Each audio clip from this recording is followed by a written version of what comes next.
Every Christmas Eve, I had a habit of driving out to the countryside where the roads were quiet.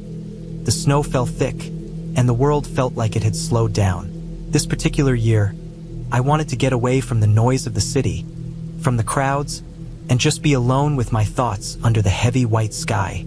The town I chose was small, forgotten by most maps, tucked between rolling hills and dense forests. It was peaceful, perfect for the quiet Christmas I craved. The snow was already coming down as I left the city behind, thick flakes covering the windshield in seconds. The road narrowed quickly, turning into a barely cleared path that wound between leafless trees. I kept the heater on full blast, watching the orange glow of the dashboard light cut through the dark. The air was cold and smelled of frozen earth and pine. The only sounds were the steady hum of the engine and the soft crunch of tires on the snowy ground. After about an hour, I reached the small village. It was nearly empty. A few houses sat close together, all decorated with the usual Christmas lights, but most were dark. No sounds of laughter or parties, just the occasional flicker of candlelight behind curtains. I parked near the edge of the village by an old church with frosted windows. My plan was simple: spend the night in the back of my car, bundled up with a blanket, watching the snowfall outside. I stepped out, the cold hitting my face immediately.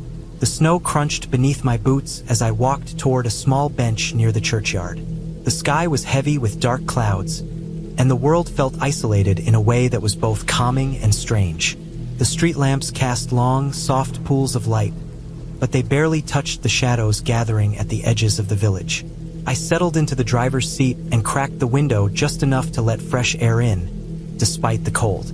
The car's interior smelled faintly of pine air freshener mixed with the cold metal and leather. I wrapped myself in the blanket, staring out at the falling snow, watching how it piled on the ground in thick, muffling layers. Hours passed, and the wind outside began to pick up, rattling the thin window glass. The silence was so complete it almost pressed on my ears. Occasionally, a distant branch would snap, or the wind would push snow against the car in sudden gusts. I thought about the town and the people who lived there. What were they doing tonight? Were they as alone as I was, or did they have family around, warmth, food, and company? Then, without warning, the car radio clicked on. No static, no music, just a low, steady hum. It was faint at first, almost easy to ignore, but then a voice came through, clear, calm, and steady. It wasn't a song or a broadcast. It was a list of numbers and street names, repeated over and over. The voice sounded mechanical, like a recorded message meant for some emergency system. My heart sped up. I twisted the dial to turn it off, but the radio wouldn't respond. The volume stayed low, but the message kept repeating, the cold voice naming streets I recognized from the village map.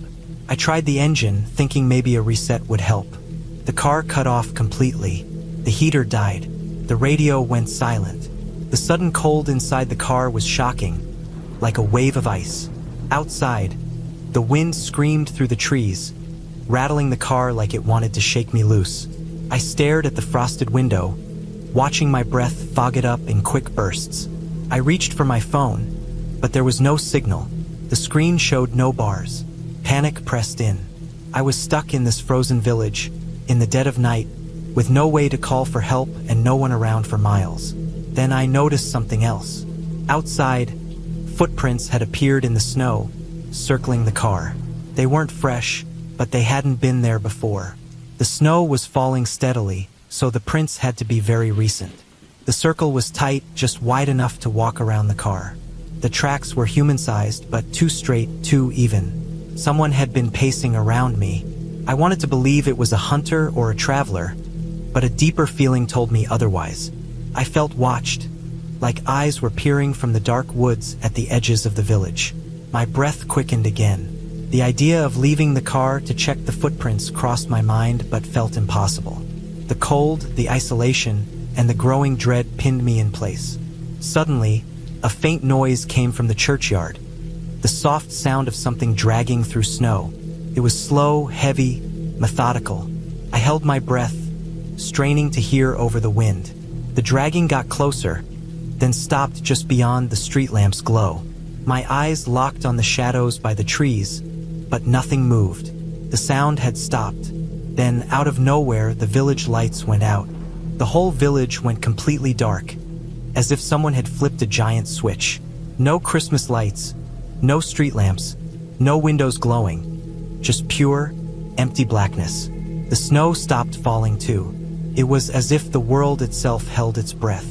The silence after the lights went out was the worst part. It wasn't peaceful anymore. It was empty and heavy, filled with the promise of something wrong. I sat frozen in the car, waiting for the lights to come back or the snow to start again, but nothing changed. After what felt like hours, the first light broke over the horizon. The village slowly came back to life with the soft blue dawn. The snow resumed falling gently, covering the footprints and the dragging marks. The radio in my car suddenly blinked back on with a normal Christmas music station playing. I stepped out carefully, feeling the cold bite at my face. The village looked normal again, as if nothing had happened. The footprints were gone, erased by the fresh snow. I walked toward the church and the nearest house, heart still pounding. Doors and windows were closed tight. No one was around. I got back into my car and started the engine. The heater worked again. The radio played music. I didn't stop to look back as I drove away, the village shrinking behind me in the morning light. Later, I learned that the village had lost power for a few hours that night because of a snowstorm knocking down lines. No one was outside during that time, and there were no reports of anyone near the village. The strange radio message I heard? Officials said it must have been a malfunction in the emergency system nearby. But I know what I felt and saw. The cold silence, the footsteps, the dragging sound, the total darkness. It wasn't just a power outage. Something about that night was off. The village seemed to hold its breath in a way I couldn't explain. When I look back now, every Christmas I think about that night. About being alone in the cold, trapped by silence and shadow. It wasn't ghosts or magic, just the kind of real fear that comes from being completely isolated, cut off and not knowing if someone or something is out there watching. That Christmas taught me how quiet the world can be when everything we rely on suddenly disappears, and how terrifying it is to be truly alone.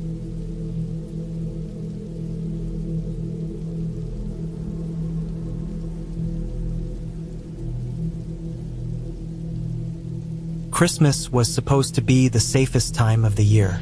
Lights, warmth, family, and laughter filled every house on my street. But that year, it felt different. Cold in a way that wasn't just the weather outside. I still remember every single detail because it taught me a lesson I will never forget. Started a few days before Christmas. The snow was thick, covering the streets in a soft white blanket, muffling the usual sounds of the neighborhood. The sky was gray and heavy, the kind of gray that makes everything feel darker, even in daylight. I was home alone because my parents had gone out of town to visit relatives, and I decided to stay behind. I wanted some peace and quiet, away from the usual holiday chaos. I didn't expect peace, not the kind I got. The house felt too quiet, almost empty, the kind of silence that presses on your ears, making every small noise sound sharp. I spent my days decorating the living room, putting up the tree, hanging ornaments, and stringing lights along the windows. I wrapped presents carefully and stacked them under the tree. Outside, the wind picked up now and then, rattling the old windows. I remember hearing the branches scrape against the glass, a dry, sharp sound that made me shiver. But I told myself it was just the wind and tried to focus on the Christmas songs playing softly on the radio. On Christmas Eve, the snow stopped falling, but the sky was still heavy with clouds. The street lights flickered on early, casting long shadows across the white ground. I was preparing dinner when I noticed something strange. The front door, which I was sure I locked, was slightly open. Just a crack, barely noticeable unless you were looking for it. My heart jumped. I locked it again, double-checked all the windows, even the back door. Everything was secure. I shrugged it off, telling myself I must have forgotten to close it properly. Later that night, after dinner, I sat in the living room with the fire crackling softly in the fireplace. The warm glow from the tree lights mixed with the firelight made the room cozy. Outside, the wind was back, stronger now, howling against the house like it was trying to push its way in. I heard footsteps on the porch, light, careful, slow steps. My breath caught. I told myself it was probably the neighbor shoveling snow or checking their driveway. But then the footsteps stopped right outside the front door, and I felt frozen. The wind died down suddenly. That eerie silence returned. I didn't move. I waited, heart pounding. After what felt like an eternity, the footsteps started again, but this time moving away, crunching softly on the snow. I watched from the window until the sound disappeared into the night. The next day, Christmas morning, I woke to a beautiful white world outside. The snow had piled higher, making everything look clean and fresh. I felt the usual excitement of Christmas morning, but it was mixed with a strange unease. When I went downstairs, I noticed the front door again. It was open wide this time, swinging slightly in the cold breeze. I locked it, looked around, and found no sign of forced entry. Nothing was stolen or broken, but the feeling stayed with me. I checked the locks again, taped the windows shut, even put some chairs against the doors. Still, every time I looked outside, I felt like someone was watching. The neighborhood was empty. No cars passed, no kids playing, just snow and silence. That evening, as night fell early, the power went out. The whole block was dark except for a few candles flickering behind windows. I grabbed my flashlight and made my way to the basement to get the emergency supplies. The basement door creaked loudly in the quiet house, and I noticed muddy footprints leading from the door toward the stairs. My stomach dropped. The footprints were fresh, heavy, and not mine. I followed the prints outside, but they disappeared into the snow near the back fence. Someone had been in my house while I was upstairs. But why? I felt the cold grip of fear tightening around me. I called the police, but the lines were dead, no signal, no connection. The storm had knocked everything out.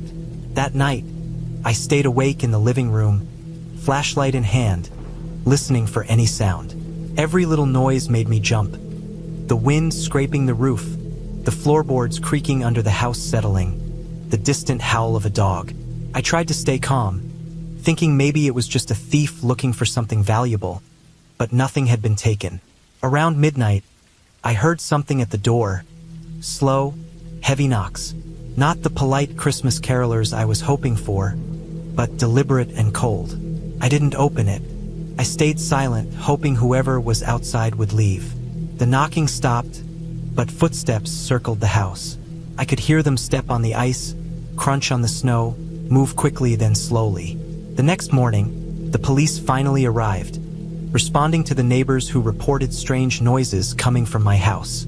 They found nothing inside except for the muddy footprints in the basement and some tracks around the property. There was no sign of who had been there or why. Nothing was stolen, and the doors and windows were intact but showed signs of being tested.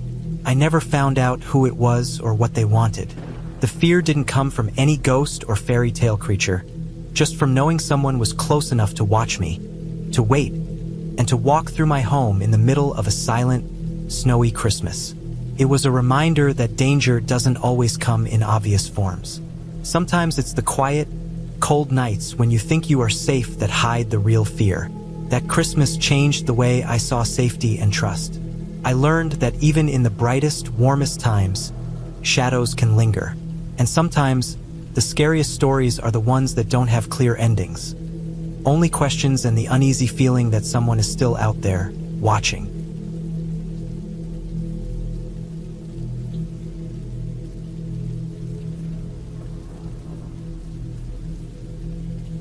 Christmas was supposed to be the safest time of the year. Lights, warmth, family, and laughter filled every house on my street. But that year, it felt different. Cold in a way that wasn't just the weather outside. I still remember every single detail because it taught me a lesson I will never forget. It started a few days before Christmas. The snow was thick, covering the streets in a soft white blanket, muffling the usual sounds of the neighborhood. The sky was gray and heavy, the kind of gray that makes everything feel darker, even in daylight. I was home alone because my parents had gone out of town to visit relatives, and I decided to stay behind. I wanted some peace and quiet, away from the usual holiday chaos.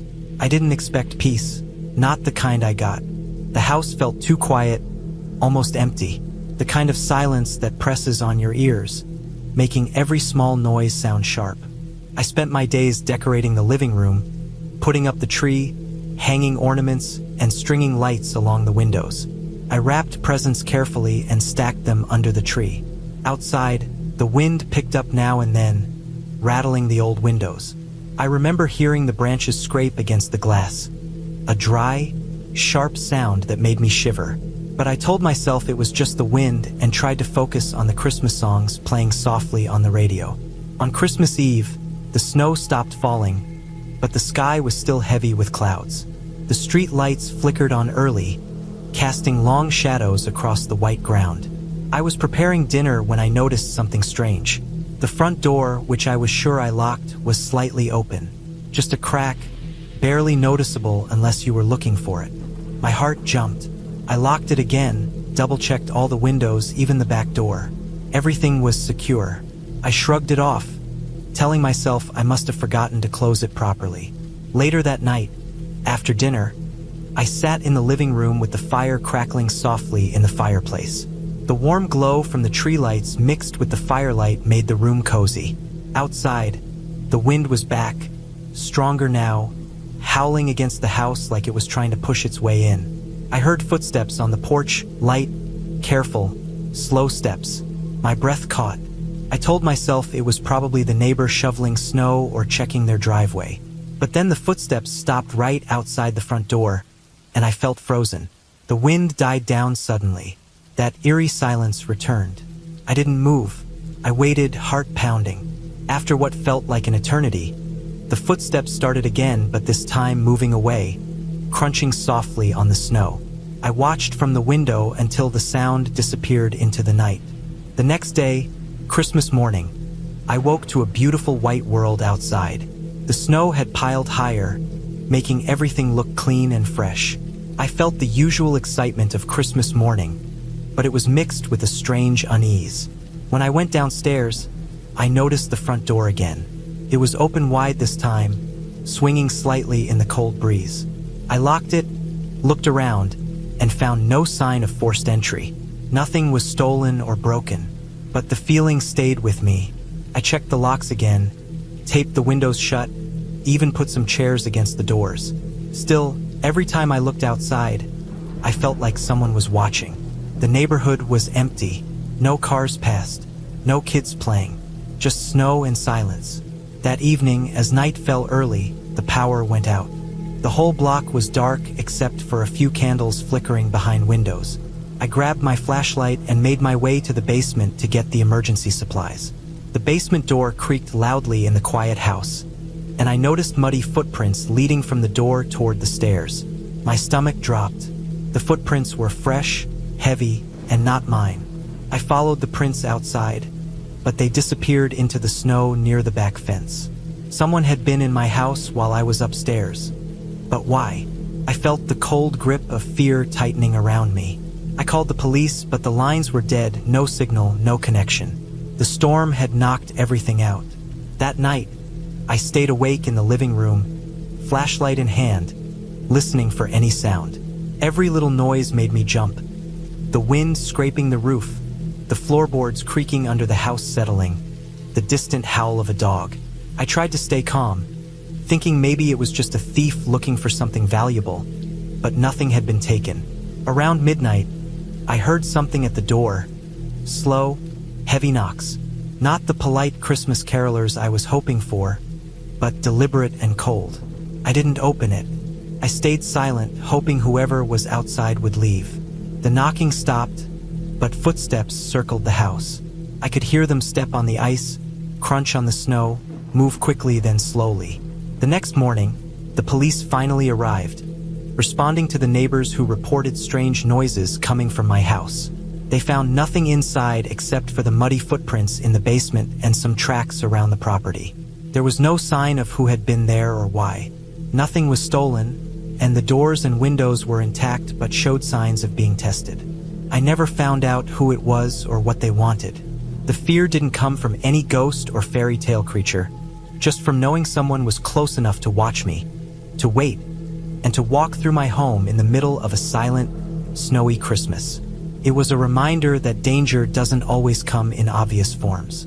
Sometimes it's the quiet, cold nights when you think you are safe that hide the real fear.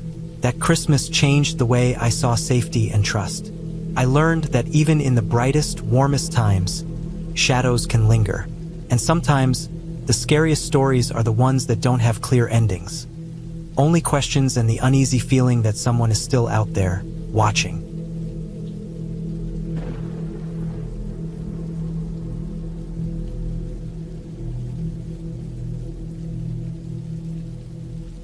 The snow was falling heavy that Christmas Eve, thick and steady like a white curtain closing off the world. I had driven out to a small cabin my uncle owned, tucked deep in the woods a few miles from town. The roads were icy and barely plowed, but I wanted a quiet Christmas away from the noisy crowd and fake cheer of the city. The plan was simple. Get there, spend the night alone, maybe light a fire, drink some coffee, and enjoy the silence. I wasn't expecting anything unusual, just a peaceful holiday to myself. The cabin looked like it hadn't been used in months. The windows were frosted over, the door stiff from the cold. I had to push hard to get it open, the wood creaking under the strain. Inside, the air was stale, smelling of old pine and cold wood. There was no heat, no electricity, just the dim light from my phone to guide me. I had packed a small gas heater and some wood for the fireplace, hoping to get it going quickly. Outside, the snow kept coming down, piling up on the roof and windows. I set the heater in the corner and started stacking logs in the fireplace. It took some effort to light the fire with damp wood, but finally, the flames caught, giving off a warm orange glow. The room brightened and the cold slowly gave way to heat. I took off my wet jacket and hung it near the fire to dry. The cabin was small but cozy, just one main room with a kitchen, a table, and a bed in the corner behind a curtain. The walls were wooden, lined with old hunting photos and tools, all dusty and forgotten. I sat down at the table with a cup of coffee and stared out the window. The trees were thick and dark, their branches heavy with snow, bending low. The wind howled outside, making the cabin shake a little. I felt oddly exposed, alone with the forest closing in on every side. But the quiet was soothing too, until I noticed something. A shape moving out there, just beyond the treeline. First, I thought it was a deer, maybe a stray dog. The snow made everything blurry, but the figure moved slow and steady, almost deliberate. I got up to the window and peered out, the cold glass fogging against my breath. The figure stood motionless now, just watching. It wasn't an animal. I could tell from the shape, too tall, too stiff. It wore a dark coat, maybe a hood pulled low over the face. I blinked and the figure was gone. I told myself it was a trick of the light, maybe a tree branch or a shadow. But something didn't sit right. The wind picked up and slammed against the cabin. The fire crackled and popped, sending sparks flying. I tried to focus on the small comforts, the warmth, the coffee, the quiet, but my eyes kept drifting back to the window. Every time I looked, I thought I saw that figure again, sometimes closer, sometimes just out of sight. My heart started to race. I knew the woods could be dangerous, especially in the winter when animals wandered closer and people got lost. I grabbed my phone to call someone, anyone, but the screen showed no signal. The cabin was too far from town, too deep in the woods. I was cut off. Panic crept in like a cold fog. I thought about packing up and leaving immediately, but the snow outside was thick and the roads slick. Driving back in the dark, and ice felt worse than staying put. Then the knocking started. At first, it was soft, almost like a tapping from a tree branch brushing the window. I froze. Then again, more deliberate, louder. Someone was outside. No footsteps in the snow, just the knock, knock, knock, slow and steady. My hands trembled as I reached for the flashlight. I swept the beam over the window, but there was no one there, just snow and darkness. The knocking moved to the door. The old wood shook under the hits. My breath caught. I wanted to run, but there was nowhere to run to. The back door was blocked by snowdrifts, and the front was the only exit.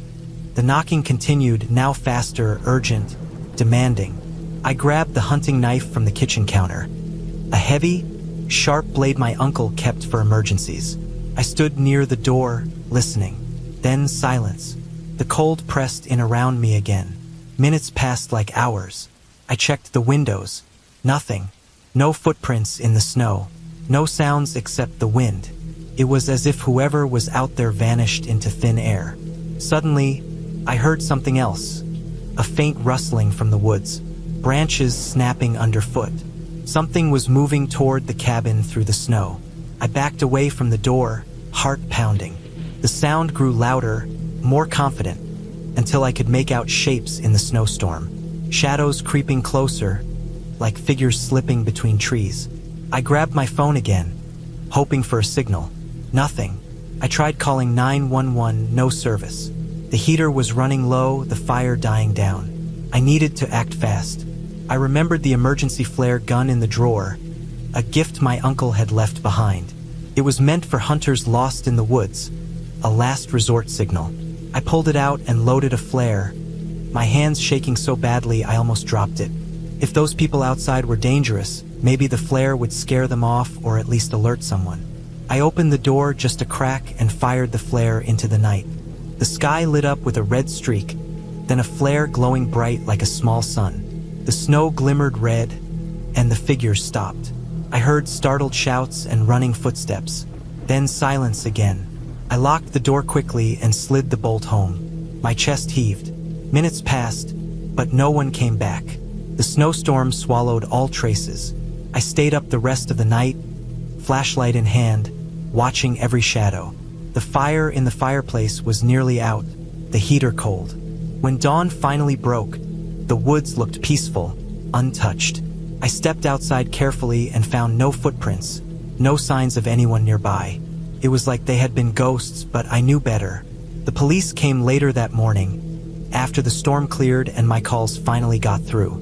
They searched the woods for hours but found no one. The knocking and rustling, they said it might have been people lost or trying to scare me off, but no evidence remained.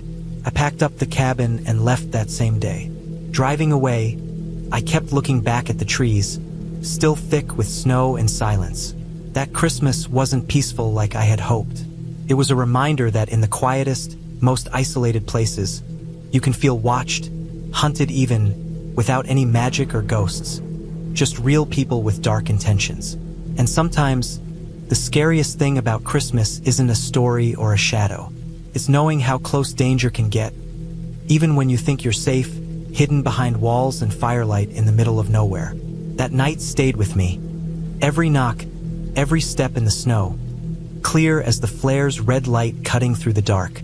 It was a warning I won't forget.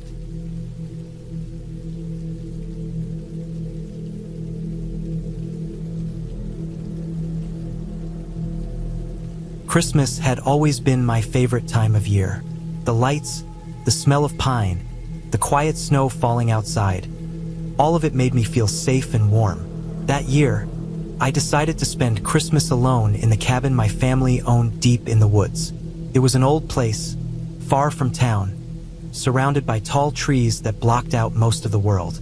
I wanted a peaceful break from everything. No noise, no people, just the crackling fire and the soft fall of snow outside. I arrived in the late afternoon, carrying my bags through the snow-covered path. The air was cold and sharp, each breath visible as a little cloud. The cabin looked just as I remembered, wooden and worn, with a thin layer of snow on the roof and icicles hanging from the edges.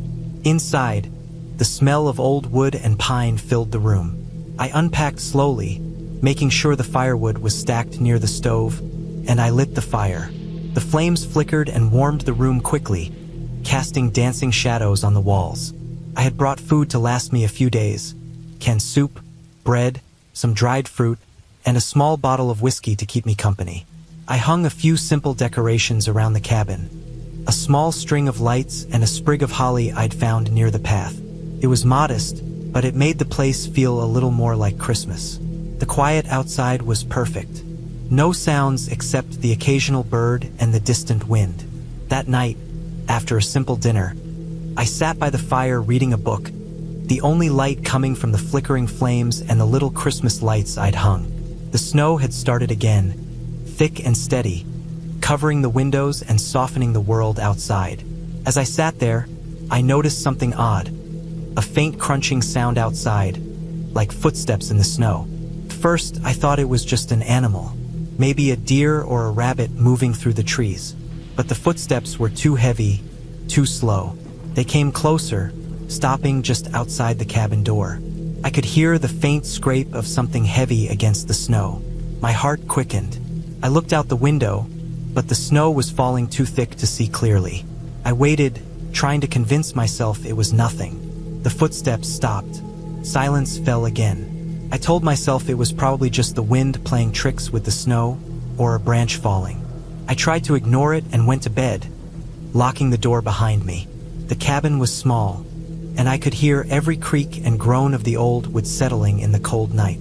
The snow kept falling, muffling all outside noise. Around midnight, I woke suddenly. A cold draft had slipped under the door. The footsteps were back, louder now, not just outside the door, but moving slowly around the cabin. I could hear heavy boots crunching through the snow, the scrape of metal against wood, and a faint breathing low and slow. The noise circled the cabin for a long time. I stayed still, frozen with fear, clutching the blanket. Eventually, the footsteps stopped again. I waited until dawn, my eyes fixed on the door. When the light finally came, I got up and looked outside. The snow had covered the ground in a thick, white blanket. Footprints circled the cabin, large and deep, far bigger than mine. They stopped abruptly at the door, then moved around the building in a slow loop, then disappeared into the forest. The footprints were not animal tracks. They were human, or at least they looked like them. But no one lived nearby, and the forest was known to be dangerous in winter. I knew I should call for help or leave immediately, but the storm outside was worse now, and I was trapped. Over the next day, I stayed inside, watching the snow and waiting for the storm to pass. The footprints did not return, but the feeling of being watched never left. Every crack of wood or snap of a branch sent a shiver down my spine. I found the courage to check the perimeter again, but no other signs of whoever had walked around the cabin were visible. Just the tracks I'd seen before, slowly disappearing under fresh snow. When the storm cleared late the next day, I packed my things quickly.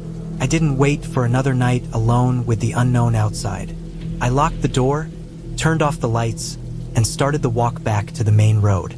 The snow was deep, and the cold bit at my face, but I kept moving without stopping. I didn't hear footsteps again, but the memory stayed with me.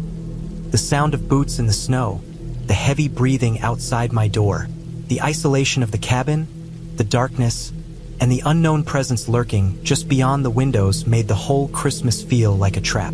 When I finally reached my car on the road, I sat inside for a long moment, letting the warmth fill me. I locked the doors and stared out at the forest. The tracks in the snow were gone, erased by the wind, but I knew what I had heard was real. Someone or something had been out there watching me the entire time. I never went back to that cabin for Christmas. The feeling of being alone, truly alone in the cold woods, with someone silently circling your shelter, is something that stays with you. That Christmas wasn't about joy or warmth for me. It was a reminder that even in the quietest places, fear can find you, and sometimes it waits just outside your door.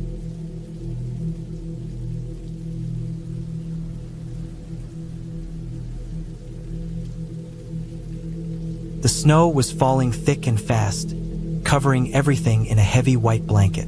It was Christmas Eve, and I was alone in my small cabin deep in the woods.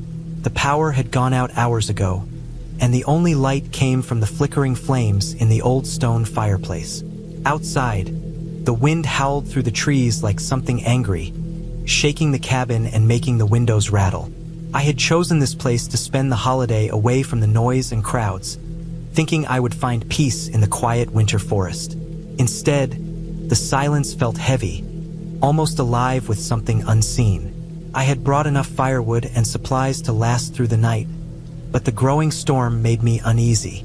The radio was dead, and my phone had lost signal as soon as the storm hit. No one could reach me, and I couldn't reach anyone. The only way in or out was the narrow dirt road, now buried under fresh snow and drifting in the wind. My mind kept drifting back to the strange noises I had heard earlier that evening. Scrapes and thuds coming from outside, far too close to be just animals. I told myself it was the wind pushing branches against the cabin, but the feeling didn't go away. I kept a flashlight nearby, and every now and then I would step outside onto the porch, shining its beam into the darkness. The snow was already deep, and the trees looked like silent giants standing guard. But among them, shadows seemed to move just beyond the light. I couldn't shake the sense that something was watching me, waiting. The cold bit through my jacket as I stared into the blackness, and I quickly retreated inside, locking the door behind me. The cabin suddenly felt smaller, more fragile. To calm my nerves, I sat close to the fire, warming my hands and staring at the glowing logs. Outside, the wind picked up again, rattling the thin window panes like a warning. I remembered the old stories about people getting lost in the woods on Christmas night, some never found again. I had dismissed them as silly, but now I wasn't so sure. The isolation, the storm, the strange sounds, they all mixed together into something I couldn't explain. As the hours passed, the storm worsened. The wind screamed and the snow piled higher, covering the steps and piling against the walls. My fire burned low, casting long shadows that danced on the walls. Suddenly, I heard a loud bang on the front door. I froze. It wasn't the wind this time. I grabbed my flashlight and peered through the frosted window. Nothing was there. I opened the door slowly, expecting to see a branch or some fallen debris, but the porch was empty. The only sign of disturbance was a set of footprints leading away into the snow. They were too big to be mine, fresh and deep, heading toward the edge of the woods. My heart pounded as I stared into the night. Whoever or whatever had made those prints was out there now, somewhere in the storm. I closed the door and locked it tight, pulling the curtains over the windows. The feeling of being watched returned, stronger than ever. I tried to tell myself it was just an animal, maybe a large deer or a stray dog, but something in me refused to believe it was harmless. Hours dragged on. The storm raged outside, and I stayed close to the fire, clutching a heavy metal poker for protection. Every creak and snap of the cabin set my nerves on edge. Then, from somewhere outside, I heard a slow, deliberate scraping sound, like claws or nails dragging against wood or stone. It wasn't random. It was searching. I swallowed hard, trying to control my breathing so I wouldn't give away my fear. The sound moved from one side of the cabin to the other, circling, staying close. I wanted to call for help, but there was no signal. The storm had cut me off completely. I thought about leaving, but the road was buried under snow, and I had no clear path. The nearest town was miles away, and with night settling in, travel was impossible. I was trapped with something unknown lurking just beyond the walls. I forced myself to stay awake, watching the fire as it shrank down to embers. The scraping stopped suddenly. Silence took over the night again, but it was different now, thick, heavy, waiting. I was so tense that I barely noticed the faint tapping on the window, soft but steady. Slowly, I turned my head toward it. The flashlight revealed nothing outside, just swirling snow and dark trees.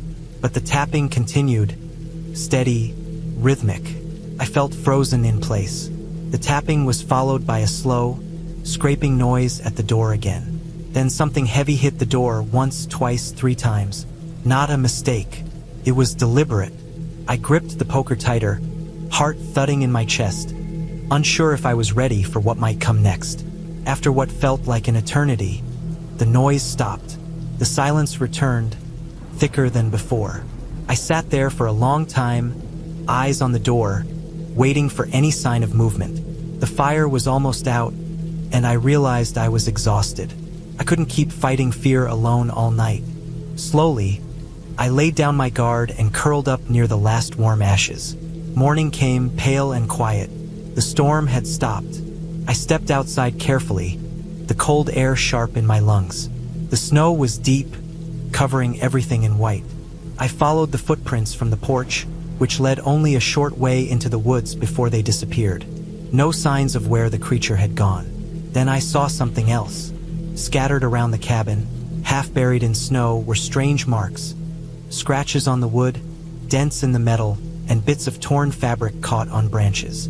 It was clear someone or something had been close enough to touch the cabin, to try to get in. But why? And what had stopped it? I realized the scratches weren't random. They were signs of desperation, maybe even fear.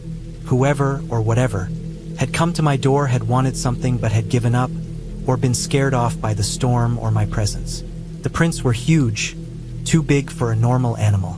I could only guess at what had been out there, waiting in the cold and snow. I packed up my things quickly and left the cabin behind, making my way down the now cleared road as best I could. When I reached the town, I told the sheriff what had happened. He listened carefully but said nothing could be done without proof.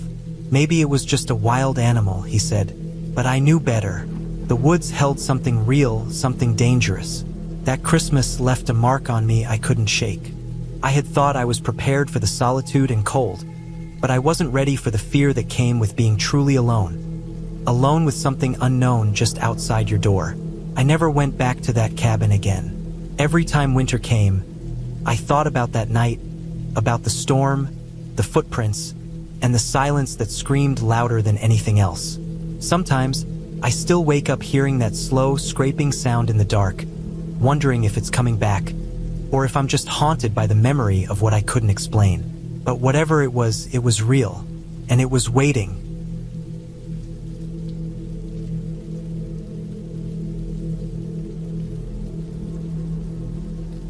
Christmas had always been my favorite time of the year.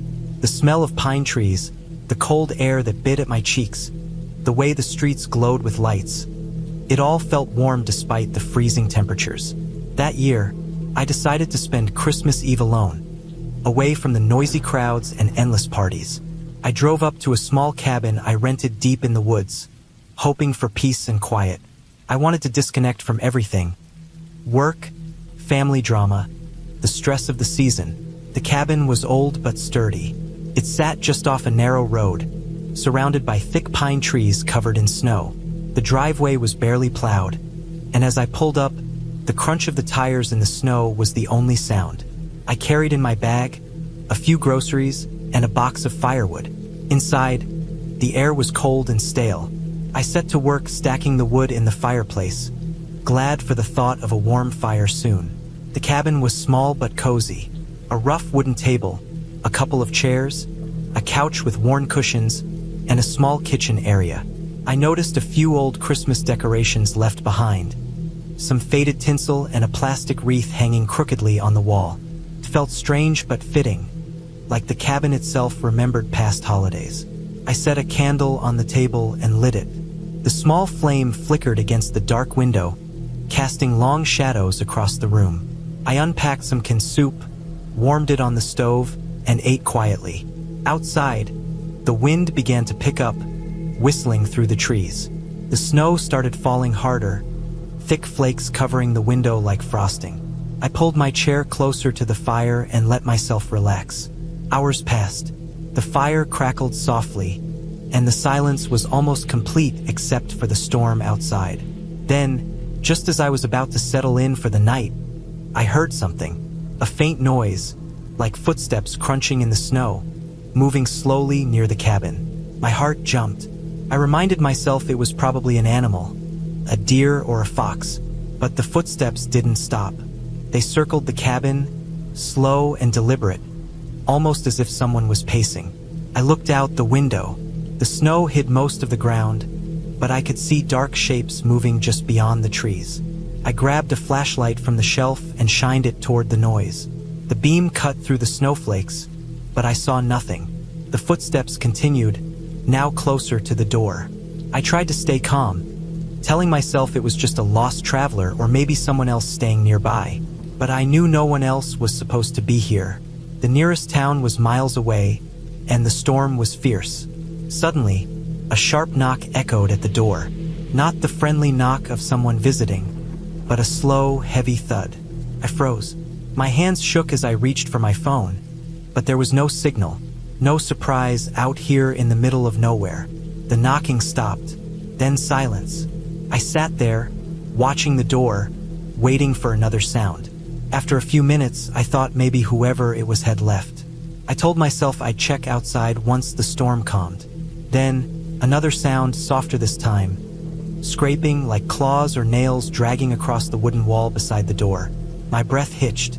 I grabbed the poker from the fireplace and moved toward the door, holding it like a weapon. I didn't want to open it, but I had to see what was outside. I threw open the door. The cold hit me like a wall. Snow whipped inside, swirling around my feet. The porch was empty, but the snow was marked by footprints. Heavy boots. Someone had been standing right there, just moments before. I scanned the woods, the flashlight shaking in my hand. I saw nothing but the endless dark of trees and snow. No signs of a person, no sound of retreating footsteps. I closed the door quickly and locked it. My heart was pounding so loud I thought it might burst. I backed away, looking for a place to hide or call for help. But no signal, no way out. I sat back down near the fire, the poker still in my hand, watching every shadow. Time crawled. The storm outside was relentless, the snow piling against the windows like a wall. Suddenly, the lights flickered and went out, plunging the cabin into darkness except for the dying fire and my candle. The temperature dropped sharply, breath turning to mist in the air. I wrapped my arms around myself, trying to hold on to warmth and calm. Then, from somewhere outside, a deep, slow breath sounded, like someone standing right on the edge of the clearing, just beyond the trees. The sound was so close it made the hairs on the back of my neck stand up. I stayed frozen, trying to listen. The breathing stopped, then silence again. No footsteps, no knocking, nothing. Hours passed like that. Every small noise made me jump. I kept checking the locks and windows. I thought about calling the police in the morning, but what would I say? Someone had been here, but vanished without a trace. At dawn, the storm finally died down. The sky was pale gray, and the snow had stopped falling. I opened the door again, stepping onto the porch to look for any sign of who or what had been there. The footprints were gone, covered by fresh snow. It was as if no one had been there at all. I packed up my things quickly. I didn't want to stay one more minute. The drive back was slow, the road still covered in ice. The whole way, I kept glancing at the rearview mirror, expecting to see someone behind me. When I finally got back to town, I called the sheriff. I explained what happened. They said they would check the area, but the cabin was on private property, and no one else reported anything suspicious. I never went back to that cabin. I don't know who was out there that night. No ghost, no monster, just a person, maybe someone watching, waiting, or lost. That Christmas, instead of feeling warm and peaceful, I felt a cold that stayed deep inside me, a fear I couldn't shake. Sometimes the scariest things aren't made of stories or legends. They're just real, plain, and close enough to touch.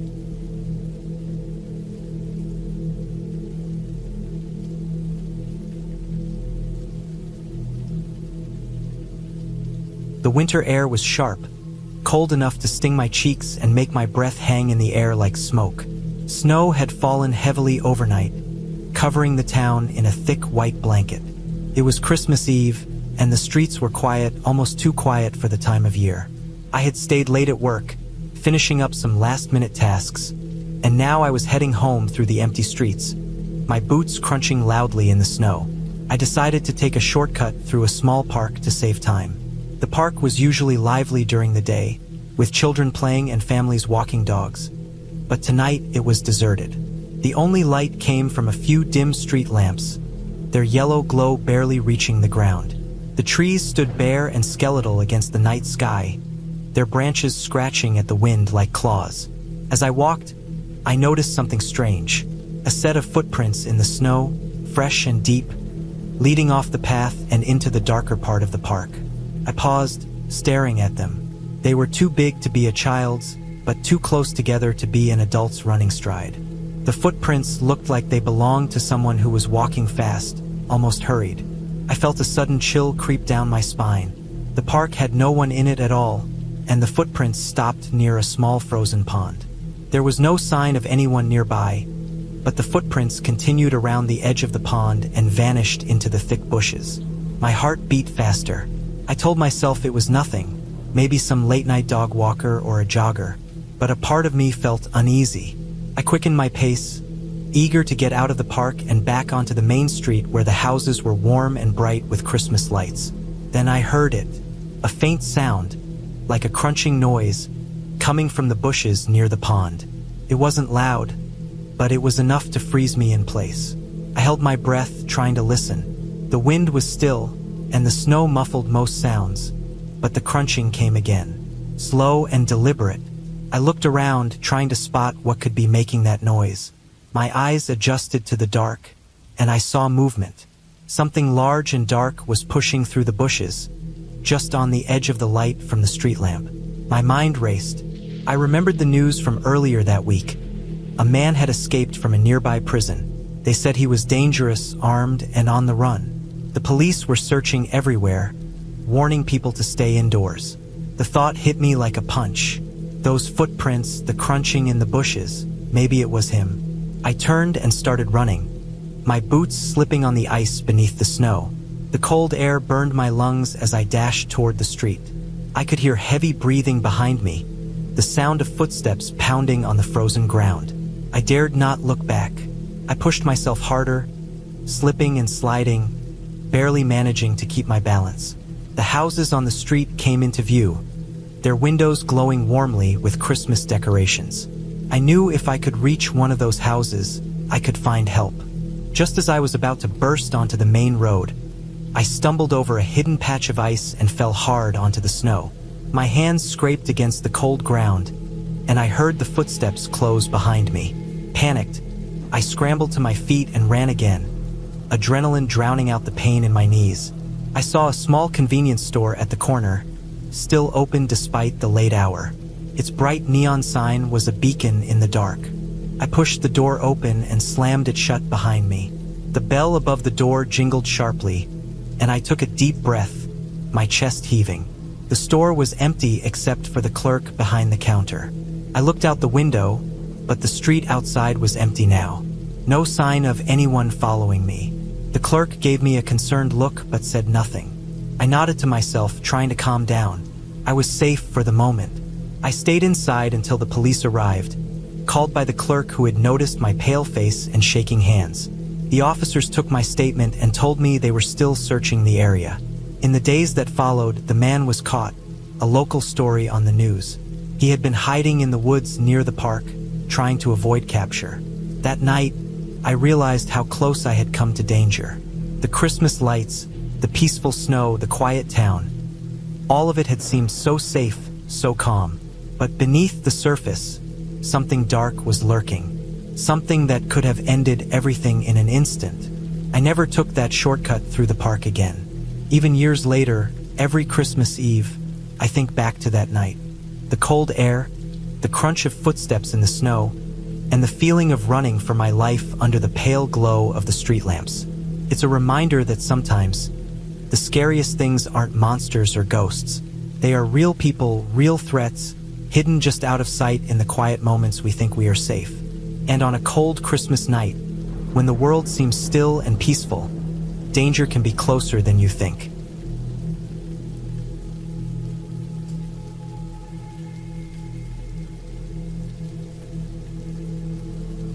The cold was sharper than usual that Christmas Eve. The snow lay thick on the ground, muffling the sounds of the world like a heavy blanket. I had driven out of town just after the last shopping rush, craving silence, away from the blinking lights and endless carols. The little cabin I rented sat at the edge of the forest, miles from the nearest neighbor. It was supposed to be a quiet place to think, to rest, and maybe enjoy a calm Christmas by myself. Instead, what I found was far from peaceful. The road to the cabin was narrow and winding, bordered by tall pine trees that looked like dark soldiers standing still in the night. The sky was heavy with clouds, ready to dump more snow. I pulled the car into the small cleared space in front of the cabin, my boots crunching on the frozen ground as I grabbed my bags and locked the car. The cabin itself was small but sturdy, made of rough logs and a stone chimney. Smoke curled lazily from the top, suggesting someone had lit a fire recently. That was strange. I hadn't expected anyone else to be there. Inside, the air was cold and smelled faintly of wood and dust. I started a fire in the old iron stove, its heat slowly pushing back the chill. The only light came from the small lamp on the table and the flickering flames. I unpacked my things, some clothes, food, and a stack of old Christmas movies I had brought for company. The quiet was thick, but it wasn't peaceful. It was heavy, like the air was holding its breath. Night fell fast. The wind outside picked up, rattling the window panes and making the trees groan. I sat close to the fire, my face glowing orange in the flickering light. Somewhere outside, the snow pressed against the cabin's walls like an invisible hand, silent and cold. The shadows danced on the walls, twisting and growing longer. I tried to ignore the uneasy feeling crawling up my spine, telling me something wasn't right. I told myself it was just the loneliness, the cold, the stories I'd heard about these woods. But the quiet was unnatural. It wasn't just silence, it was the absence of life. Around midnight, I noticed the batteries on my old radio had died. I hadn't thought to bring extras. That meant no news, no music, no contact with the outside world. I felt a small wave of panic. Alone, in the dark, with the storm closing in. Then I heard it. A faint noise from outside. Not the wind. Something softer, more careful. It was a scraping like nails or claws against the wood of the cabin. I froze, heart pounding, every muscle tight. The fire crackled and hissed, but outside, the sound came again. Slow, steady, deliberate. I grabbed a flashlight and crept to the window, trying to see through the thick frost and snow. The beam of light cut through the dark, but all I could see was the edge of the clearing and the dark forest beyond. Nothing moved. The noise stopped. I told myself it was probably an animal, a deer, or maybe a fox. But the noise had sounded too big, too heavy, to be a small animal. Still, I forced myself back to the fire, trying to calm down. The warmth slowly melted the chill from my fingers and toes. I wrapped myself in a thick blanket and stared at the flames. Suddenly, the lights flickered. The old wiring must be failing. The power was out. I was plunged into darkness except for the fire and my flashlight. The noise came back, louder this time, scratching and scraping all around the cabin. It sounded like something trying to break in. I grabbed the kitchen knife from the counter, my hands trembling. The wind howled outside, pushing snow against the walls like a living thing. The fire flickered, struggling to stay alive. I stayed near the door, listening. The noise stopped again, replaced by a heavy silence that pressed against my ears. Minutes passed. Then, a loud crack. Something hit the roof. A heavy thud. I ran to the window and shone the flashlight upward, but all I saw was snow falling from the edge of the roof. Maybe a branch had broken under the weight. I forced myself to breathe, telling myself it was nothing. But then I saw it. Footprints in the snow, just outside the cabin door. Huge footprints. Not animal tracks, but heavy, human-sized boots. They circled the cabin slowly, as if whoever made them was watching me, waiting. The storm got worse. The snow fell harder, piling against the cabin walls. My phone had no signal, the radio was dead, and the power was out. I was trapped in the cold silence with whoever or whatever was outside. I spent the night sitting near the fire, knife in hand, watching the footprints grow and move with the snow. At times, I thought I heard voices, low murmurs just beyond the wall of snow, but the wind could have been playing tricks on me. Morning came slow and gray. When I finally stepped outside, the snow had stopped, but the footprints were clear. They led into the forest and never came back. I followed them as far as I dared, but they disappeared into the trees, swallowed by the white silence. I packed my things quickly and left, driving back to the nearest town without stopping. The town felt warm, safe, and noisy, a sharp contrast to the empty cold of the cabin. The people there didn't ask questions about the cabin or the footprints. I didn't volunteer any answers. What I realized is that sometimes the scariest things aren't stories or monsters from books. They're real people hiding in the shadows, watching, waiting. That Christmas, I learned that the world can feel very small and very dangerous when you are completely alone, with nothing but silence and the weight of unseen eyes on you. I never went back to that cabin. I don't know who was out there that night, but they knew I was there. They knew I was alone. And that was enough to freeze my blood colder than the snow ever could. That Christmas taught me that fear isn't just about what you see. Sometimes it's about what you don't see, and knowing it's watching you.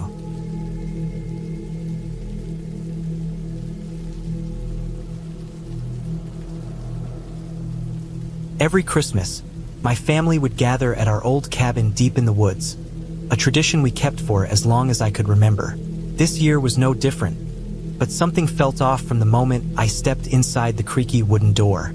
The air was colder than usual, even with the fireplace roaring, and the silence pressed against my ears in a way I couldn't shake.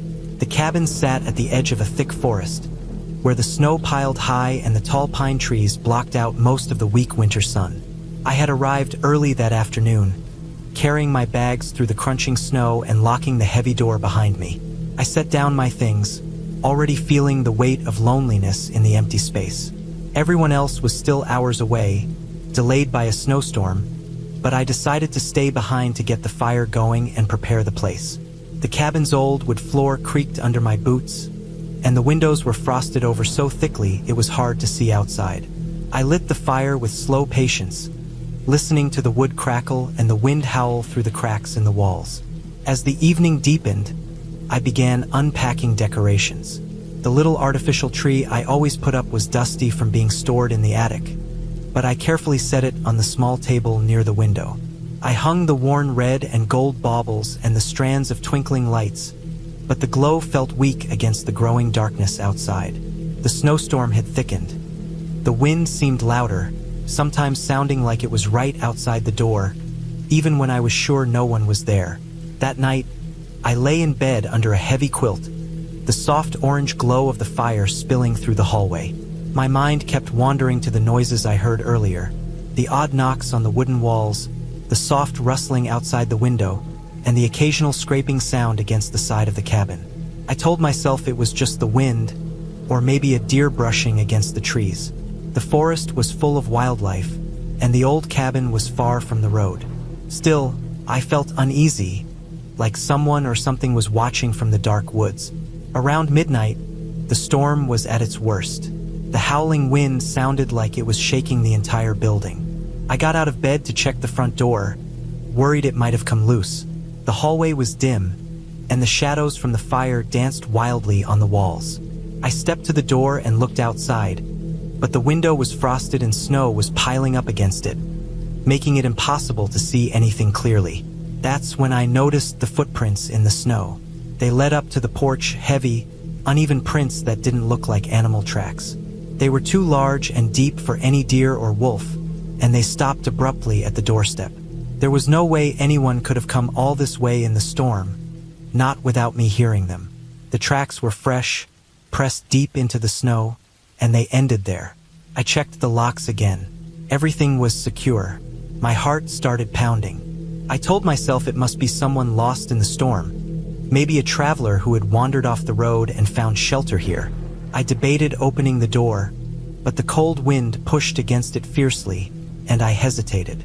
Instead, I went back to my room, locked the door, and kept the fire burning. Sleep came in fitful waves, disturbed by the sounds outside.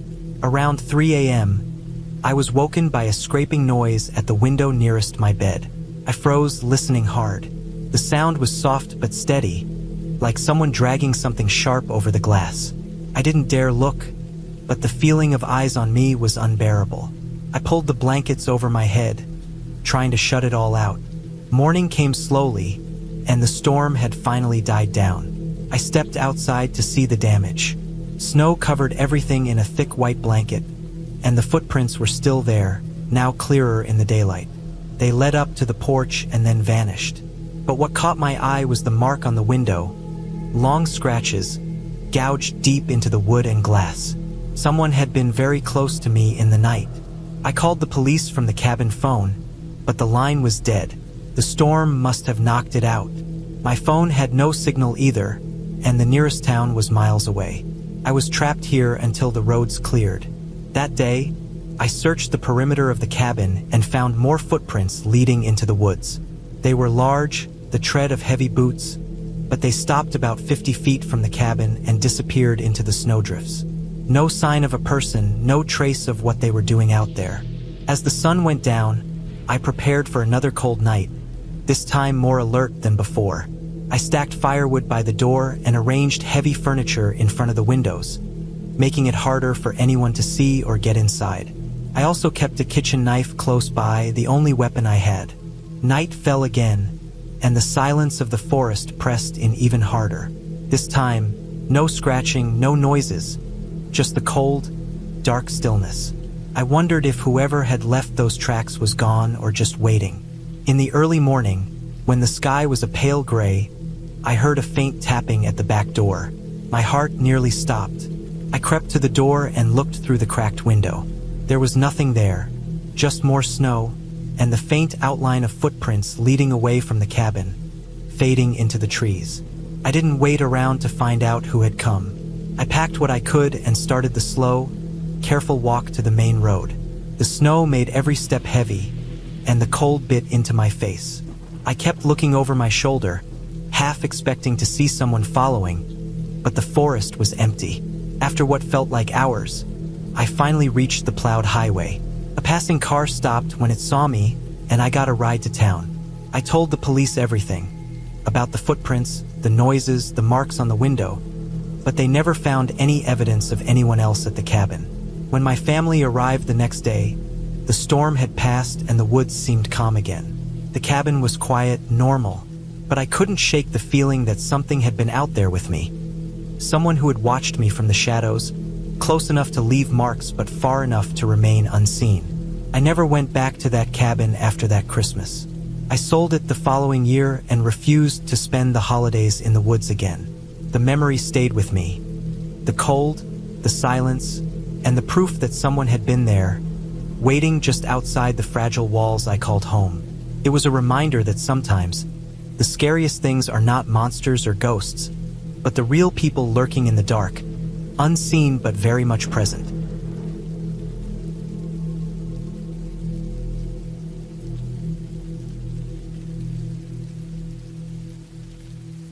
Christmas was supposed to be a time of joy, a time of warmth, lights, and family.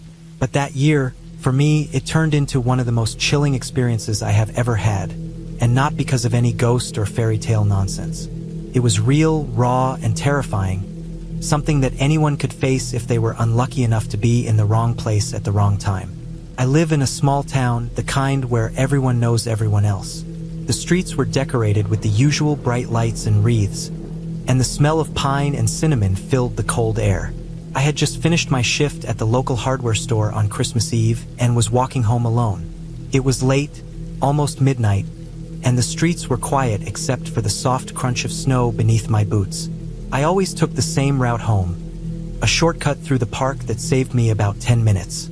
That night, the park was almost empty. A few benches dusted with snow sat under the skeletal branches of old trees, their shadows stretching like dark fingers in the dim streetlight. I wrapped my coat tighter around me, my breath steaming in the cold air. The quiet was comforting at first, but as I walked deeper into the park, it started to feel heavy and wrong. Something about the way the snow had fallen. It was too perfect, too undisturbed. No footprints except mine. No signs of animals or other people. It made the silence feel unnatural, like the world was holding its breath. I kept my eyes on the path, trying to ignore the growing knot of fear in my stomach. About halfway through, I noticed something strange. There was a pile of discarded Christmas decorations near a bench, mostly broken lights and torn ribbons. It looked like someone had dumped them there and left in a hurry. I didn't think much of it until I saw fresh footprints leading away from the pile, heading toward the darker part of the park. The prints were too large to be mine, and they didn't match the pattern of any boot I recognized. A cold chill ran down my spine. I told myself it was probably just some late-night prank or someone cleaning up after a party. But then I heard it. The faintest sound of footsteps, crunching snow, far behind me. I stopped and listened. The sounds didn't match mine. They were slower, heavier. I didn't turn around. I didn't want to know if someone was really following me. My pace quickened. My heart hammered louder than the crunch of my boots. I tried to convince myself it was just someone else out walking, but every instinct screamed at me to get out of there. Suddenly, the path opened into a wide clearing with a frozen pond in the middle. The streetlights here flickered weakly, casting strange shadows on the ice. I could see my breath fogging in the cold air, my hands trembling as I reached into my pocket for my phone. No signal. The little screen stayed dark, dead. Panic started to claw at my chest. Behind me, the footsteps were closer now.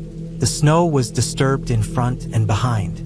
I dared a quick glance back and saw a shadowy figure moving between the trees.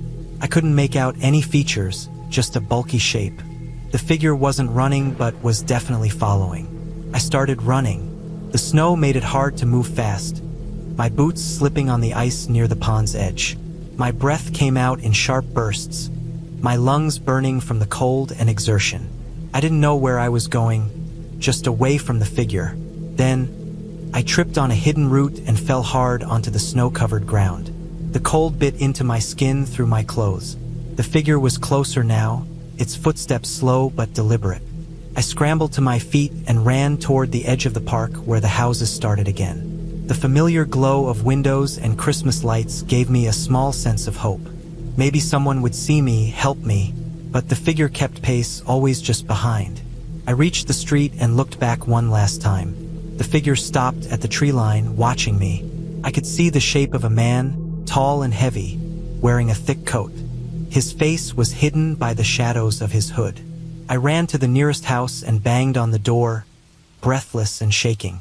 The lights inside switched on, and a woman opened the door, startled to see me. Without waiting for an invitation, I stepped inside, slamming the door behind me. I told her about the figure in the park. She called the police right away. A few minutes later, officers arrived and searched the park. They found footprints and broken decorations, but no sign of the man. The police said he probably ran off when he saw the lights. They took my statement, asked questions about whether I knew anyone who might want to follow me. I said no. Felt surreal. I kept replaying the moments over and over. The cold, the footsteps, the feeling of being watched. Later, I learned from neighbors that there had been a string of break-ins and robberies around Christmas in recent years. The man was likely a criminal using the holiday distraction to sneak through neighborhoods. The pile of broken decorations was probably a stash or a way to lure people into the park. He followed me because I was alone and late at night, an easy target. That Christmas, I didn't sleep much. I kept the lights on and stayed close to my family. I realized how dangerous the world can be, even during a time meant for joy. It wasn't a ghost or a fairy tale monster I had to fear. It was a real person with real intentions that could have turned deadly. The fear stayed with me for weeks, but I also learned to trust my instincts more. That night, I survived because I kept moving, because I noticed the small details, the footprints, the silence, the broken decorations. It was a harsh lesson about vigilance and caution. Christmas is supposed to be bright and warm, but that year it reminded me that sometimes darkness hides where you least expect it. And sometimes the scariest stories don't come from legends but from real life. From moments when everything feels normal and then suddenly, it's not.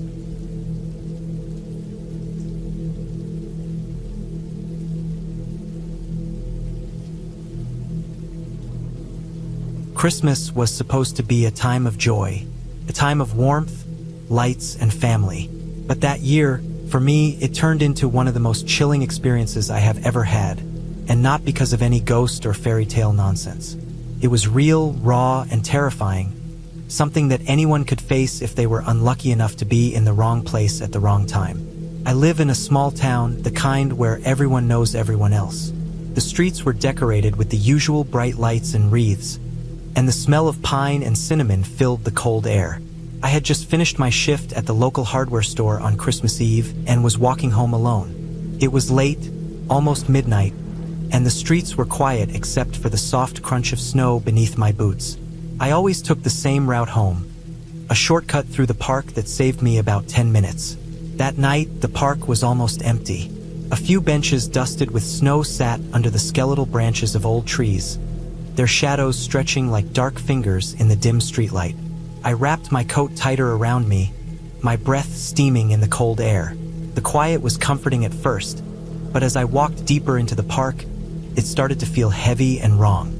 Something about the way the snow had fallen, it was too perfect, too undisturbed. No footprints except mine.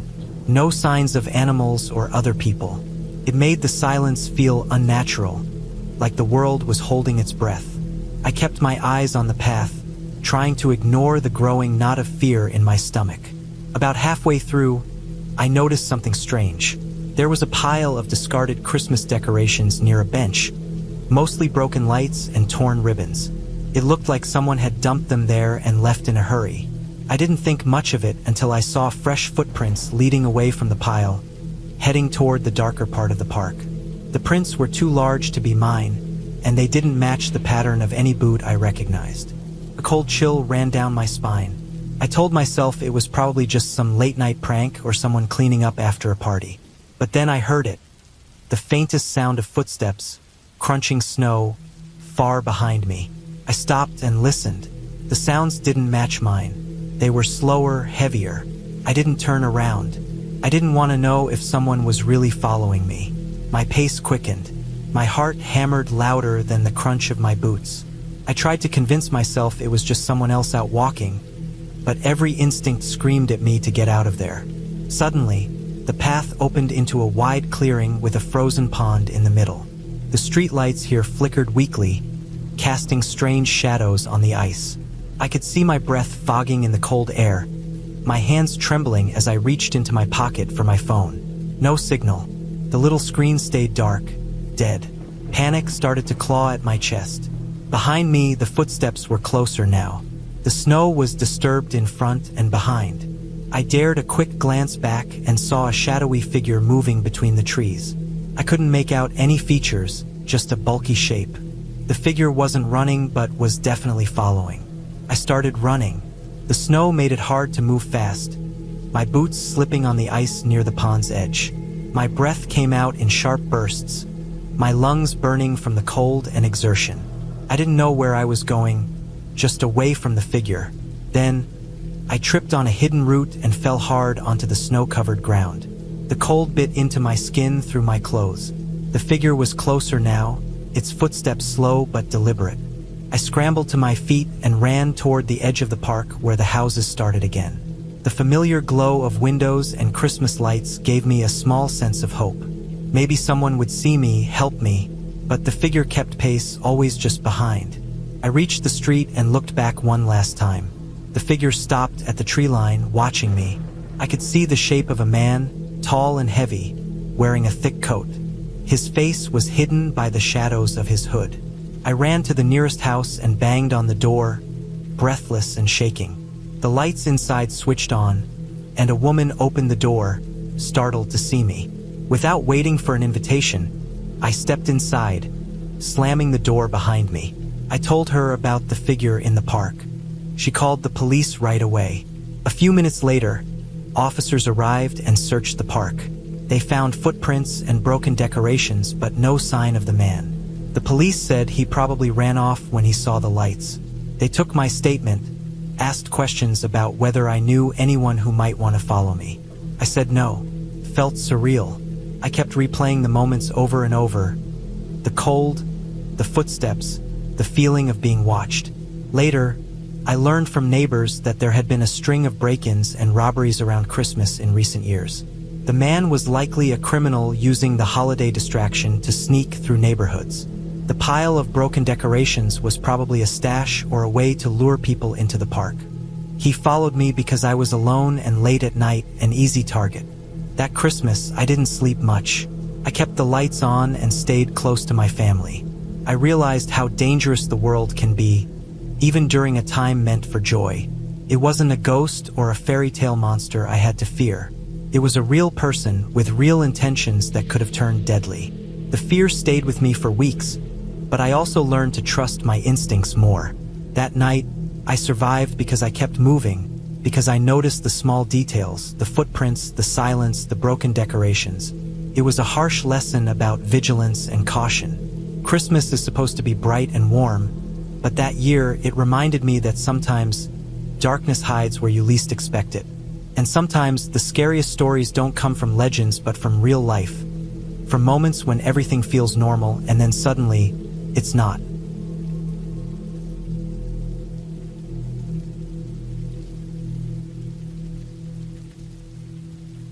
Every Christmas, I try to keep things simple. No big parties, no crowds, just me, the quiet cold, and the small house I live in on the edge of town. This past Christmas was supposed to be like any other. A little peace, a little rest, a bit of quiet time to myself. But it turned out to be something else entirely, something I won't forget anytime soon. Started a few days before Christmas. The weather was biting cold, snow falling thick and fast, covering everything in a heavy white blanket.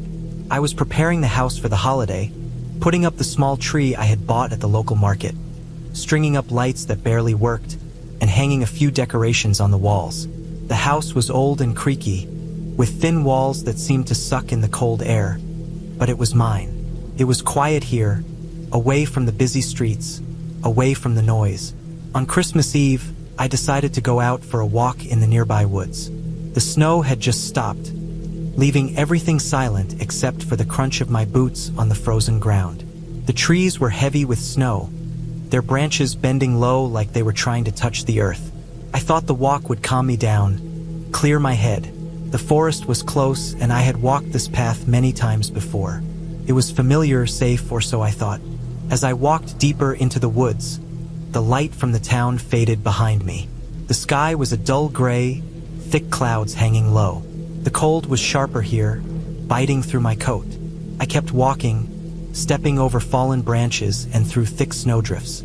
The silence was almost total, broken only by the occasional snap of a twig underfoot.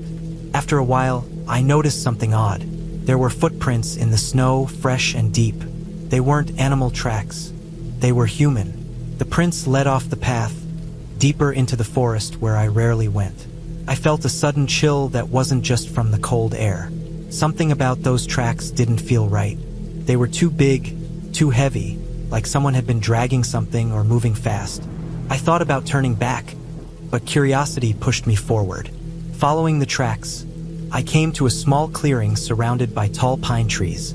The snow here was disturbed, trampled as if a struggle had taken place. I could see broken branches scattered on the ground and patches of earth where the snow was stained dark and melted. It looked like someone had been hurt. My heart beat faster, and I scanned the area, but I saw no one. No signs of life except the footprints leading further into the trees. I debated whether to call for help, but my phone had no signal. I wasn't close enough to town, and the cold was pressing in. I decided to keep going, hoping I might find something. Someone who could explain what was going on. The footprints led me to an old, forgotten cabin. It was half hidden by the snow and the thick branches, its roof sagging under the weight. The windows were dark and cracked, the door hanging slightly open on rusty hinges. I hesitated but pushed the door open with a slow creak. Inside, the cabin was a mess. The floor was covered in broken glass, torn fabric, and deep scratches marked the wooden walls. There was an eerie silence that made the hair on my neck stand up. I could smell something sharp and metallic in the air, blood. I found a chair overturned near the fireplace and what looked like dried blood on the floorboards. The place told a story of a fight, of someone trapped, maybe hurt badly. I moved further inside, careful not to step on the debris. In the corner, under a broken table, was a small bag with clothes inside, some torn, some dirty. I reached for it and found a small notebook. The pages were wet and smeared, but I could make out some writing. It was a desperate message, scribbled quickly, talking about being chased, hiding from someone dangerous. The cold was creeping in faster now, and I realized I had to leave. But just as I turned to go, I heard a faint noise, something dragging across the floor behind me. My breath caught in my throat. I froze, listening. The noise stopped. I waited, heart pounding. Then the door slammed shut with a force that made the walls tremble. The small cabin plunged into darkness. I fumbled for my phone, but no signal, no light. My eyes adjusted slowly, and I saw a shadow moving just outside the window, tall and still. I didn't wait to find out who or what it was. I pushed the door open with all my strength and ran back the way I came. The snow thick and heavy underfoot. The cold air burned my lungs, but I didn't stop until the edge of the woods was in sight, the lights of town glowing faintly through the trees. Once I was safe inside my house, I locked every door and window. I sat by the small fire I had built, trying to calm down, trying to make sense of what I'd just seen. The notebook was still with me, its soaked pages a grim reminder that someone had been in real trouble. The next day, Christmas morning, I called the local sheriff. I gave them the address of the cabin and told them what I found. They promised to check it out. A few hours later, a sheriff showed up at my door. He told me that the cabin belonged to a man who had been missing for weeks. There was evidence of a struggle, but no signs of him. They found some blood and signs that someone else had been there recently. The investigation was ongoing. What scared me the most wasn't the empty cabin or the footprints in the snow. It was the realization that something real, something dangerous, had been out there in the cold, close enough for me to see and feel. No ghosts, no stories from fairy tales. Just the cold truth of a desperate person trapped. Someone who might still be out there, lost in the snow. That Christmas, I learned that the real horror isn't in monsters or spirits, but in the world we live in the shadows we don't see and the dangers we can't control. And sometimes, it's just a walk in the woods away from your warm, safe home.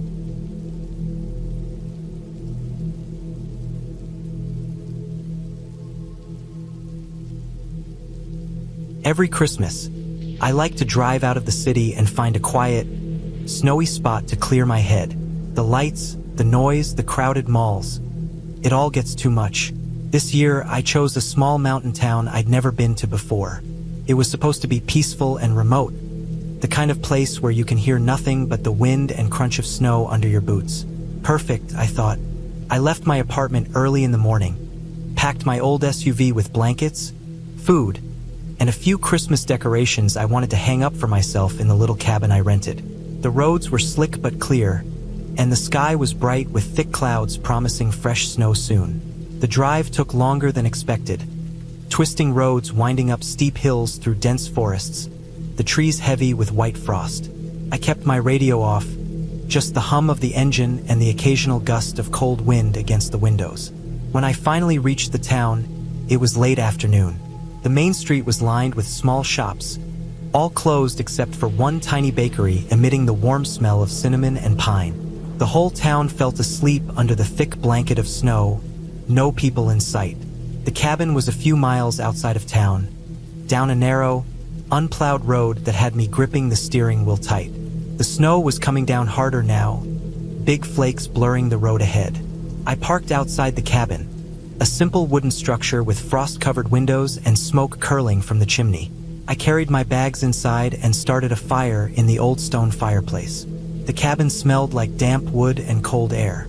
I put on some warm clothes, hung my small string of Christmas lights around the window, and settled in. That night, the wind howled outside like a wild animal. The snow was thick against the windows, blocking out almost everything except the faint glow of my lights. I felt isolated but comforted at the same time, like I had my own little world away from everything. I ate canned stew from a pot and drank hot tea, the warmth from the fire growing steady. Around midnight, I was about to turn off the lights and go to bed when I heard a strange noise. At first, I thought it was the wind, but then it sounded like something scraping against the side of the cabin. It was low and slow, like nails dragging along wood. I froze, listening carefully. The scraping stopped, then started again, this time on the other side. I grabbed a flashlight and cautiously stepped outside, the snow cold and deep under my boots. The forest around the cabin was dark, the trees standing like silent sentinels. I shone the beam of the flashlight along the trunks and the thick underbrush, but saw nothing. No animal tracks in the snow, no sign of anyone. The sound was gone. Still, the feeling of being watched crept over me, that prickling sense that something was out there just beyond the edge of the light. I went back inside, locked the door, and checked all the windows. Every latch was secure. My heart was beating fast, but I told myself it was just the wind playing tricks on me. I forced myself to lie down and pulled the blankets tight over my head. The next morning, the snowstorm had passed, leaving a clear blue sky and fresh powder everywhere. I decided to explore the woods a bit, thinking the walk would clear my nerves. The snow was deep and soft, covering every branch and rock. The forest was silent except for the crunch of my boots. As I walked deeper, I noticed something strange.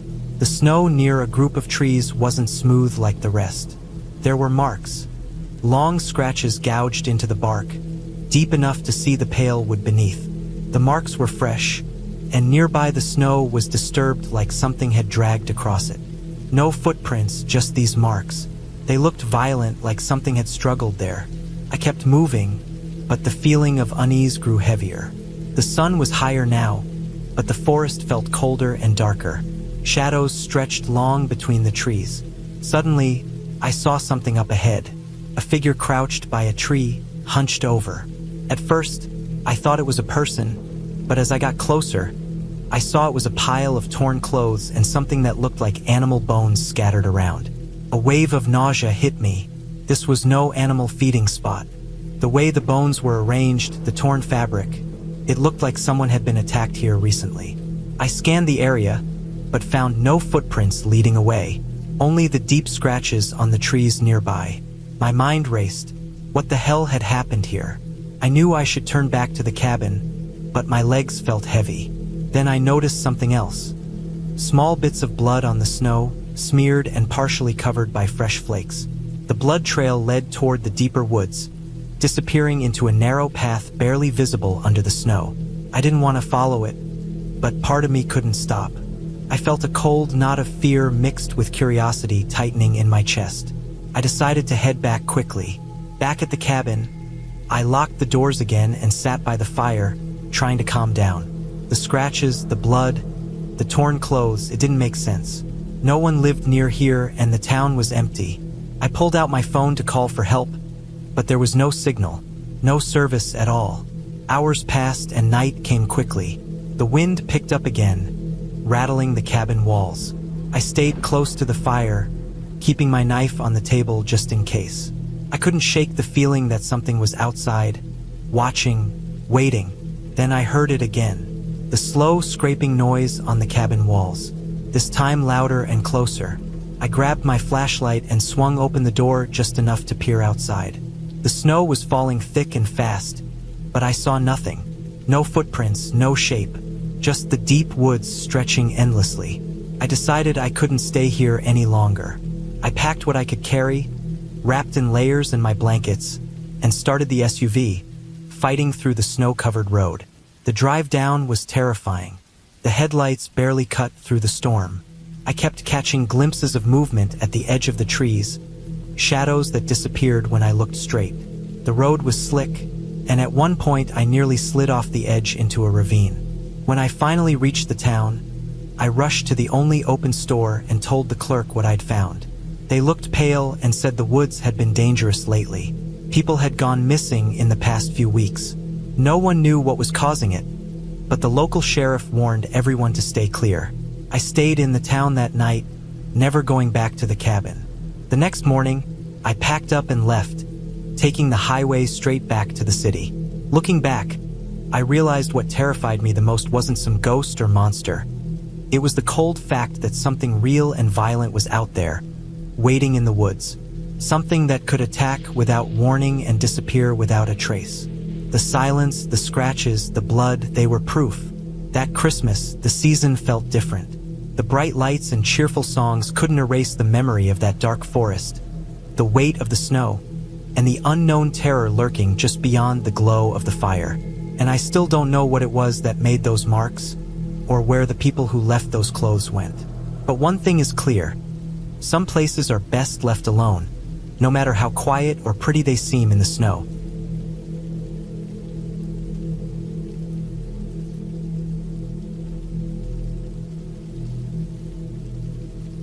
The snow had started falling thick and steady the day before Christmas, blanketing the town in a soft white layer that muffled the usual sounds of cars and footsteps.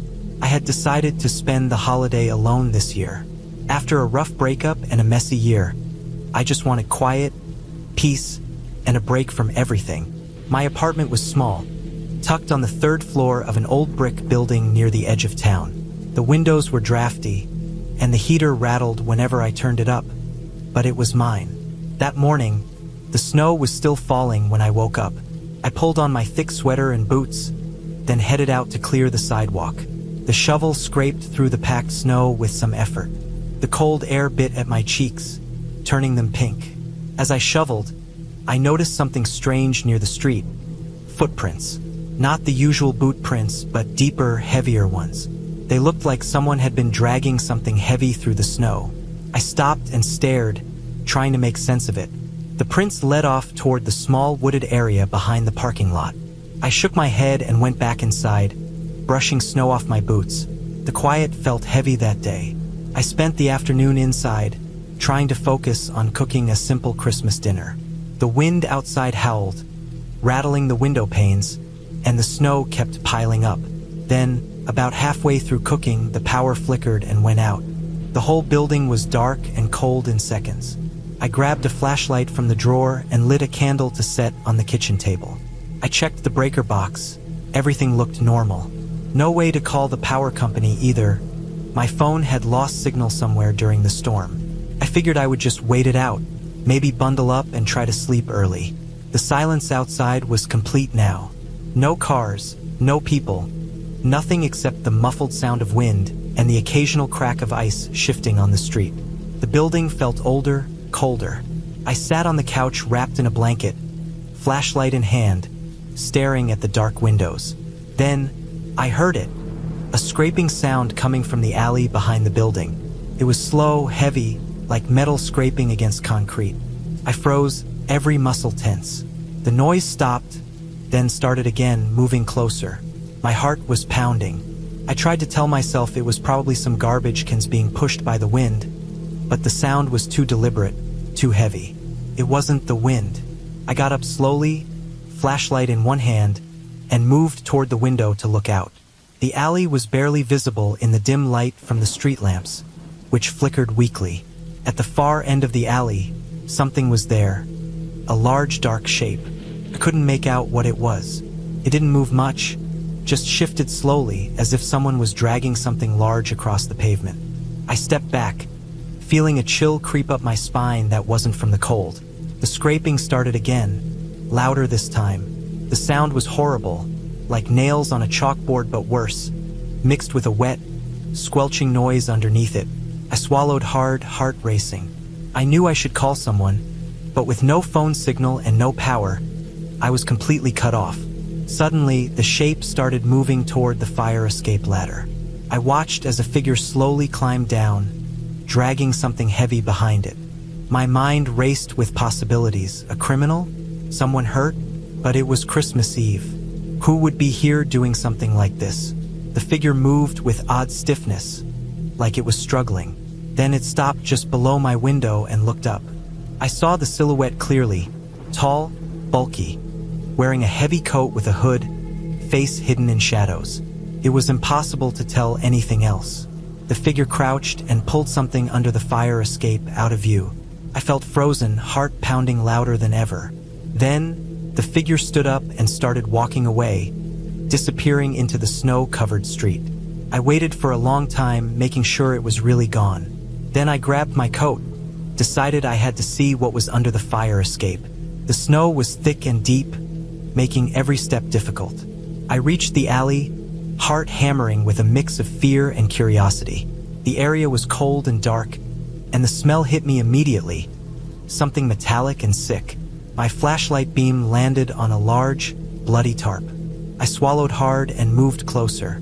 The tarp was wet and heavy. I pulled at the corner, and underneath, I found a large, broken wooden crate. Inside was a frozen body, wrapped in plastic and tied with rope. I stumbled back, mouth dry, stomach churning. Someone was dead. This wasn't an accident or a random crime. It was deliberate. Someone had planned this, dragged the body here in the middle of a storm, and left it under the fire escape. My mind raced as I looked around, but the street was empty, silent except for the wind and snow. I had no idea who to call or what to do. My phone had no signal, the power was still out, and I was alone. I felt a cold, creeping fear settle over me, not just because of what I found, but because of what it meant. Someone dangerous was out there, and they were close. I covered the body back with the tarp and hurried to the building. Inside, I locked the door behind me and sat down, trying to steady my shaking hands. I realized I needed to get help, but how? I wrapped myself in blankets, pulled the curtains closed, and waited for the storm to pass, hoping someone would check on me soon. Morning came with a gray, heavy sky and the snow still falling. I called the police as soon as I had signal again. They arrived quickly after that, but the feeling of dread didn't leave me. The officers asked questions, took pictures, and cordoned off the alley. The investigation revealed the body was someone reported missing weeks ago, murdered by someone close to them. The killer had tried to hide the evidence in the storm, thinking the snow and cold would keep it secret. I never found out exactly why I was the one who saw it first. Maybe it was luck or bad luck. That Christmas was the darkest I ever spent, not because of ghosts or magic, but because of real human darkness, violence and secrets hiding just beneath the surface of a quiet town. The snow finally melted weeks later, but I never forgot that night. Every Christmas after, the silence and cold reminded me of the sound of that dragging, the shadow beneath my window, and how close danger can be, even on a day meant for peace. I learned that some horrors aren't stories or legends. They're real, and sometimes they come right to your doorstep.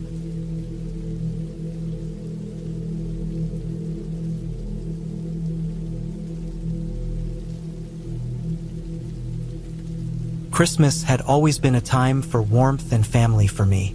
The bright lights on the trees, the smell of pine mixed with cinnamon, and the quiet calm of snow falling outside made the season feel safe and magical. But that year, something went wrong in a way I never expected. Something that turned everything upside down. It was Christmas Eve, and I was alone in my small house.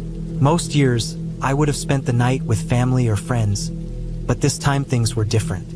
My family had scattered, and my closest friend had to work late. So I decided to make the best of it.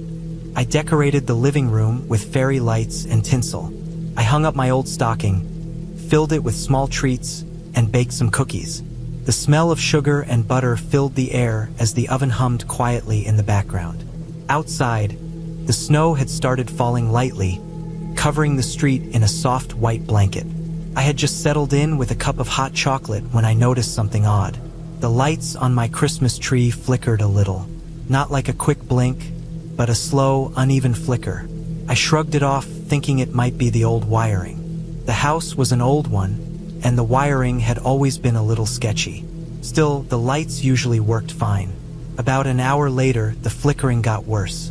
The lights would dim almost completely, then flash back on. I went to check the fuse box in the basement. The steps creaked under my feet as I descended into the cold, dark basement. The fuse box was old and rusty. When I opened it, I found a few fuses blown. I replaced them with new ones I had in a box nearby. For a moment, everything seemed fine. The lights on the tree glowed steady again. But then the power cut out entirely. The entire house went dark except for the moonlight shining through the windows. I grabbed my phone to use its flashlight, but the battery was almost dead. I cursed myself for not charging it earlier. Outside, I heard the faint sound of wind rustling through the trees and the distant hum of cars on the street.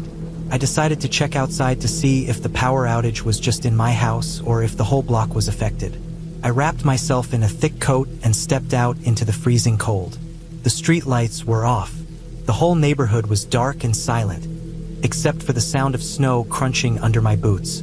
As I walked down the street, I noticed something strange on the power lines. Some wires were hanging low, close to the ground, swinging slightly in the wind. I realized there had been a storm earlier, and maybe the wind had knocked some lines down. This might explain the power outage. I wanted to go back inside and wait for the power company to fix it. But as I turned around, I saw a shadow moving quickly behind a row of parked cars. At first, I thought it was just a trick of the light or a stray animal.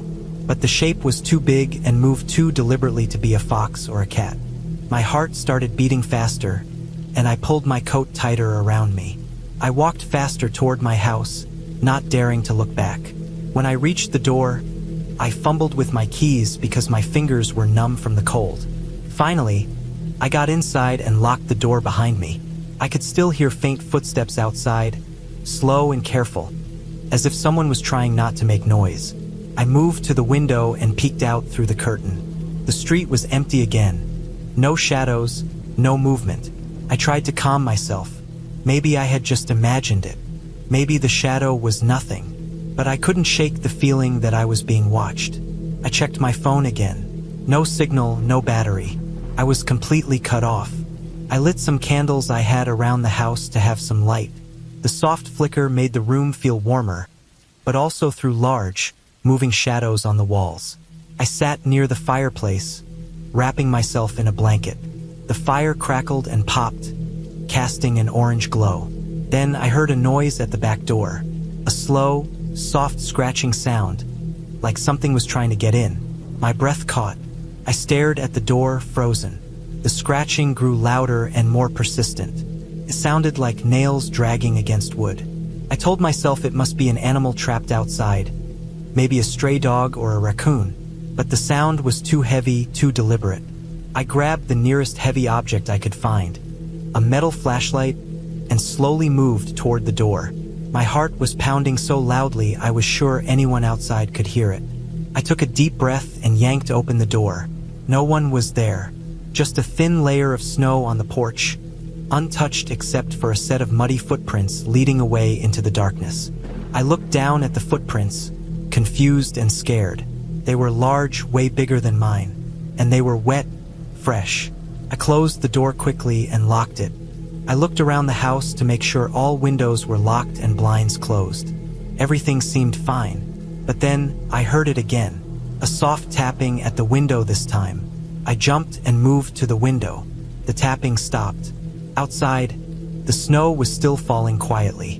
No footprints this time. I sat back down by the fire, trying to convince myself it was just my imagination. I stayed up the rest of the night, wrapped in blankets with the fire burning low. I listened closely, every noise making me jump. The power was still out. The house was cold, and the wind outside howled softly through the trees. When morning finally came, I stepped outside cautiously. The snow covered everything, hiding any signs of the previous night's strange events. The street was empty and calm, the power still out in the neighborhood.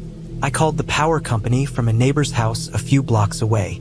They told me there had been a major storm, and some power lines were down. Crews were working to fix it, but it might take a while. As I walked back home, I noticed the muddy footprints again. They led to the edge of the woods behind my house, then disappeared. I stood there for a long time, staring into the trees. I realized someone had been outside my house all night. Someone had come close enough to scratch at the door and tap the window trying to get in. But why? And where had they gone? I never found out who or what those footprints belonged to. The power came back the next day, and life slowly returned to normal. Still, every Christmas since then, when the wind is cold and the snow falls quietly, I think back to that night. I wonder if the shadow is still out there, waiting just beyond the trees, watching the lights flicker and the houses sleep. And I never leave my doors unlocked on Christmas Eve again.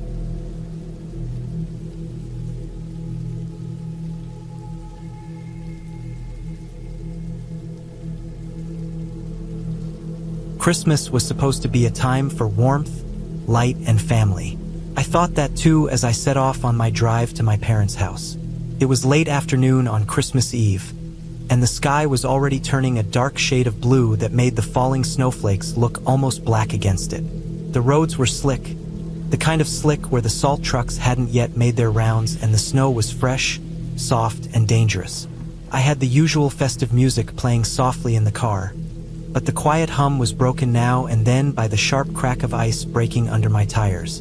The highway I took cuts through a long stretch of forest, mostly pines and firs, all covered in a thick blanket of snow. This stretch had always felt a little lonely to me, but on Christmas Eve, I thought of it as peaceful, like the world was taking a break just like me. I drove carefully, but even at a slow speed, the car slid slightly once or twice, reminding me how careful I had to be. It was cold outside, but inside the car, the heater kept me warm. I looked out at the trees, seeing nothing but white and dark green shadows. Then, without warning, the car's engine sputtered and died. I tried to restart it, but it wouldn't catch. The lights flickered a bit, and then everything went dark. I was alone on this snowy road with my car dead. The radio crackled once, then silence. I checked my phone, no signal. The battery was low too. I wasn't exactly panicking yet, but I knew I had to do something fast. Night was closing in, and the temperature was dropping quickly. I grabbed my coat from the back seat and stepped outside. The snow crunched under my boots. The wind hit me hard, blowing flakes into my face. I could see my breath in the cold air. I walked around the car, looking for any damage or signs of what might have caused the engine to stop. Nothing obvious, just the cold and the snow. I thought maybe the fuel line had frozen, or the battery was dead. But I had no tools, no way to fix it out here. I checked the horizon. The nearest sign of life was a small farmhouse way off in the distance, just visible between the trees. The house had faint lights on. I figured the best chance was to walk there and ask for help. The snow was deep, and the cold made it hard to move quickly. I wrapped my coat tighter and started toward the house, my footsteps the only sound in the heavy silence. As I walked, I realized how dark and still the woods had become. No animals, no sounds of traffic, nothing. It was the kind of silence that felt alive and watching. I kept looking at the farmhouse lights, telling myself it was just a few minutes away, but the snow slowed me down more than I expected. I finally reached the porch. The door was slightly ajar, just a crack, but enough to let cold air out. I pushed it open fully, stepping inside. The house was dimly lit by a single lamp, casting long shadows on the walls. The smell hit me right away, a mix of wood smoke, old food, and something else, something musty and off. The floor creaked under my boots as I walked in. The house was small but filled with old furniture covered in dust. Christmas decorations hung unevenly. A dried wreath, faded ribbons, and a small tree with broken lights. It looked like no one had lived here for years, but the lights were on. I moved through the room cautiously, my eyes adjusting to the dim light. Then I heard it. A faint tapping, like something knocking on wood, came from the kitchen. I moved toward it, careful, heart beating faster. The kitchen door was closed. I pushed it open slowly. There was no one there, just a small window with frost on it, and the faint tapping noise stopped. I looked around. On the counter, an old clock ticked loudly, its hands frozen at 11:59. I glanced at the window again. Outside, the snow was still falling, but I saw something strange. Footprints. Fresh footprints, leading away from the house into the woods. Curiosity mixed with caution, I followed them. The snow was soft, and the footprints were deep and uneven, like someone was struggling or running. The footprints led to a small shed behind the house. I opened the shed door, creaked loudly. Inside, there was a wood stove, some firewood, and piles of empty boxes. Then I saw it. A frozen figure, curled up on the ground, covered in frost. Not alive. I stepped closer, horror creeping in as I realized it was a man. He looked like he had been here a long time. His face pale and frozen, his clothes torn and wet. I checked for any signs of life, but there was none. This was someone who had been trapped here, maybe lost in the snow, and had tried to find shelter in this house. The realization hit me hard. This wasn't a fairy tale or a ghost story. This was real, and it was deadly. I went back inside the house and searched for a phone or anything to call for help. In an old drawer, I found a landline phone covered in dust. I lifted the receiver, dead. No dial tone. The house was completely cut off. I spent what felt like hours trying to get the car started, but the cold had done its damage. I wrapped myself in blankets I found in the house and waited for morning, hoping someone would come by the highway. At dawn, the snow stopped and the sky turned gray.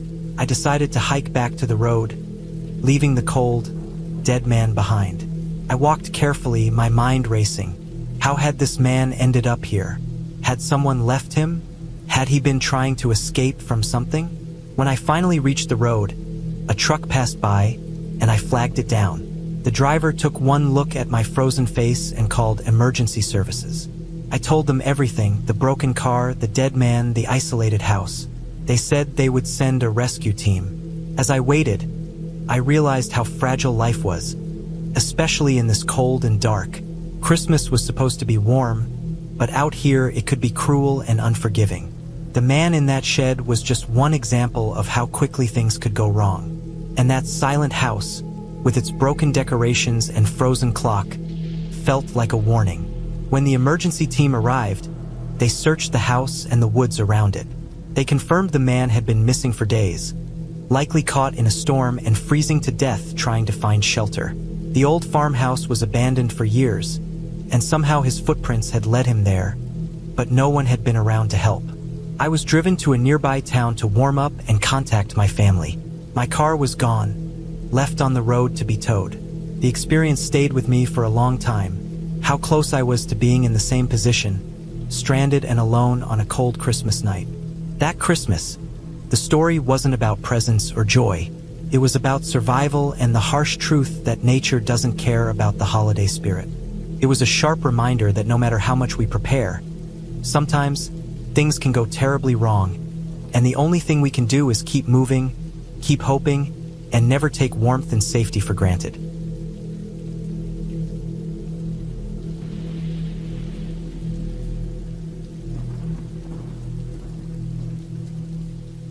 Christmas had always been my favorite time of year. The lights, the cold air, the smell of pine and cinnamon. It all brought a quiet joy that no other season matched. That year, I was determined to make it special. I had moved away from the city to a small, quiet town nestled in the mountains, hoping for a peaceful Christmas. I thought it would be a good way to reset after a tough year. But what I got was something I never expected. I arrived at the small cabin I had rented 2 days before Christmas. It was an old wooden place, weathered by time but cozy.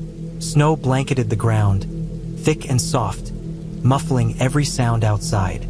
I stacked firewood near the porch and hung some string lights around the window frames, trying to bring a bit of warmth and cheer.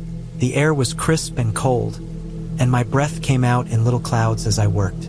That night, I made a fire and settled in with some hot cocoa and a book. The silence was almost perfect, only broken by the crackling fire and the occasional wind brushing through the trees. It was exactly what I wanted. The quiet helped me feel calm, safe even. Outside, the snow fell gently, covering the world in white. But as the evening went on, I started to notice little things. Small sounds that didn't belong. At first, it was faint. Branches scraping against the side of the cabin, maybe a loose shutter banging in the wind. But then I heard something else, something heavier moving through the snow. It wasn't the soft steps of a deer or a fox. This was different. The footsteps were heavy, slow, deliberate, and coming closer. I tried to shake it off as my imagination. The wind plays tricks in the mountains, I told myself. But every time I glanced out the window, the snow was still falling, and no one was there. Yet the sounds persisted. I could hear the crunch of boots in the snow circling the cabin, moving just out of sight. It was like something was walking around the cabin, watching. Sleep didn't come easy that night. Every creak of the cabin made me jump. I kept the fire burning all night, afraid to turn out the light. I sat by the window, wrapped in a thick blanket, eyes darting to every shadow. The snow outside was deep, and it looked peaceful under the moonlight, but I knew something was there. By morning, the snow had stopped. The world was silent again. I convinced myself it was just someone passing through, maybe a hunter or a lost traveler, and I felt a little foolish for being scared. Still, I was cautious. I locked every door and window, checked the firewood pile for footprints, and saw that there were heavy prints all around the cabin. The prints looked like boots, but bigger, almost too large for a normal person. I decided to take a walk through the woods. The fresh snow made the forest look magical, untouched. But as I walked, I saw more prints, big and heavy, moving through the trees. They didn't look like any animal tracks I knew.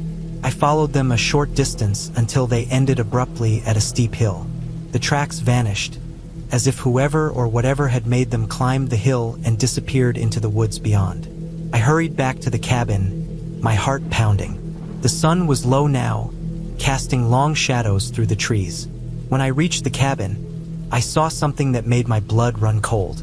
On the porch, pressed deep into the snow, were those heavy footprints again. They led up to the door and then stopped. No prints inside, no sign anyone had come in, but the prints were right there, like someone had been standing just outside. That night, I barely slept. The sounds started again. Slow footsteps circling the cabin. The scrape of something heavy moving through the snow. I didn't dare look outside. I sat with the fire roaring, clutching a kitchen knife for some kind of protection. I thought about leaving, but the roads were closed with snow, and my phone had no signal. I was trapped. The next morning, I found fresh footprints leading away from the cabin, heading into the woods. They were still big, heavier than any humans should be. I grabbed my coat and started following them, desperate to know who or what was out there. The tracks led me deeper into the forest than I'd ever been. The trees grew thicker, the snow deeper. After walking for what felt like hours, I stumbled upon something strange. In a small clearing was a large pile of logs, arranged in a rough circle. Around it, the snow was disturbed, as if someone had been camping there recently. Nearby, there were scraps of torn fabric and bits of old rope tangled in the branches. It looked like a makeshift shelter. I stayed just on the edge of the clearing and looked around.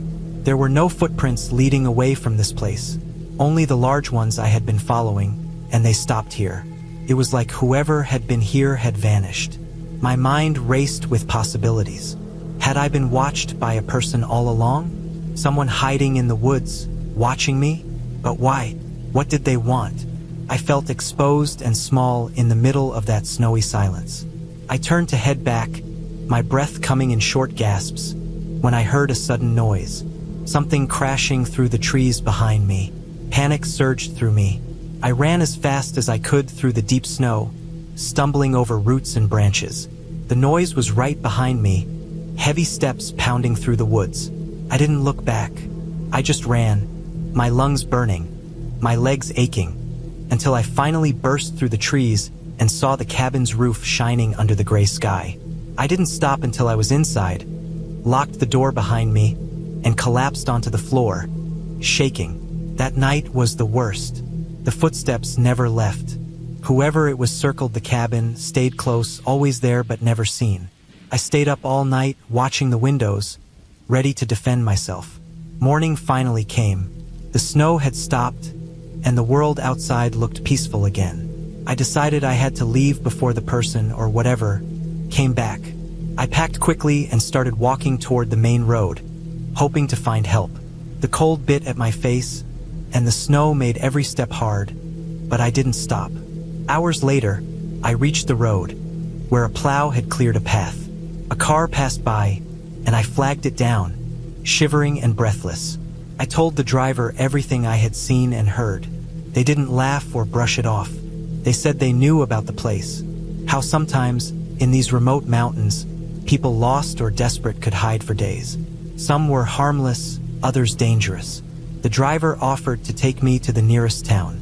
Back in the warmth of civilization, I felt relief wash over me. I called the local sheriff, who said they would check the area. I never went back to that cabin. The Christmas I had hoped for became one I would never forget. Sometimes I wonder who was out there, a lost soul, a desperate person, or maybe someone with darker reasons. But what I know is this. In the quiet of the snow-covered woods, when the world seems calm and safe, there can be something watching, waiting. And that Christmas, I came face to face with it. Not a ghost or fairy tale, but something real and frightening. the kind of fear that stays with you long after the snow melts.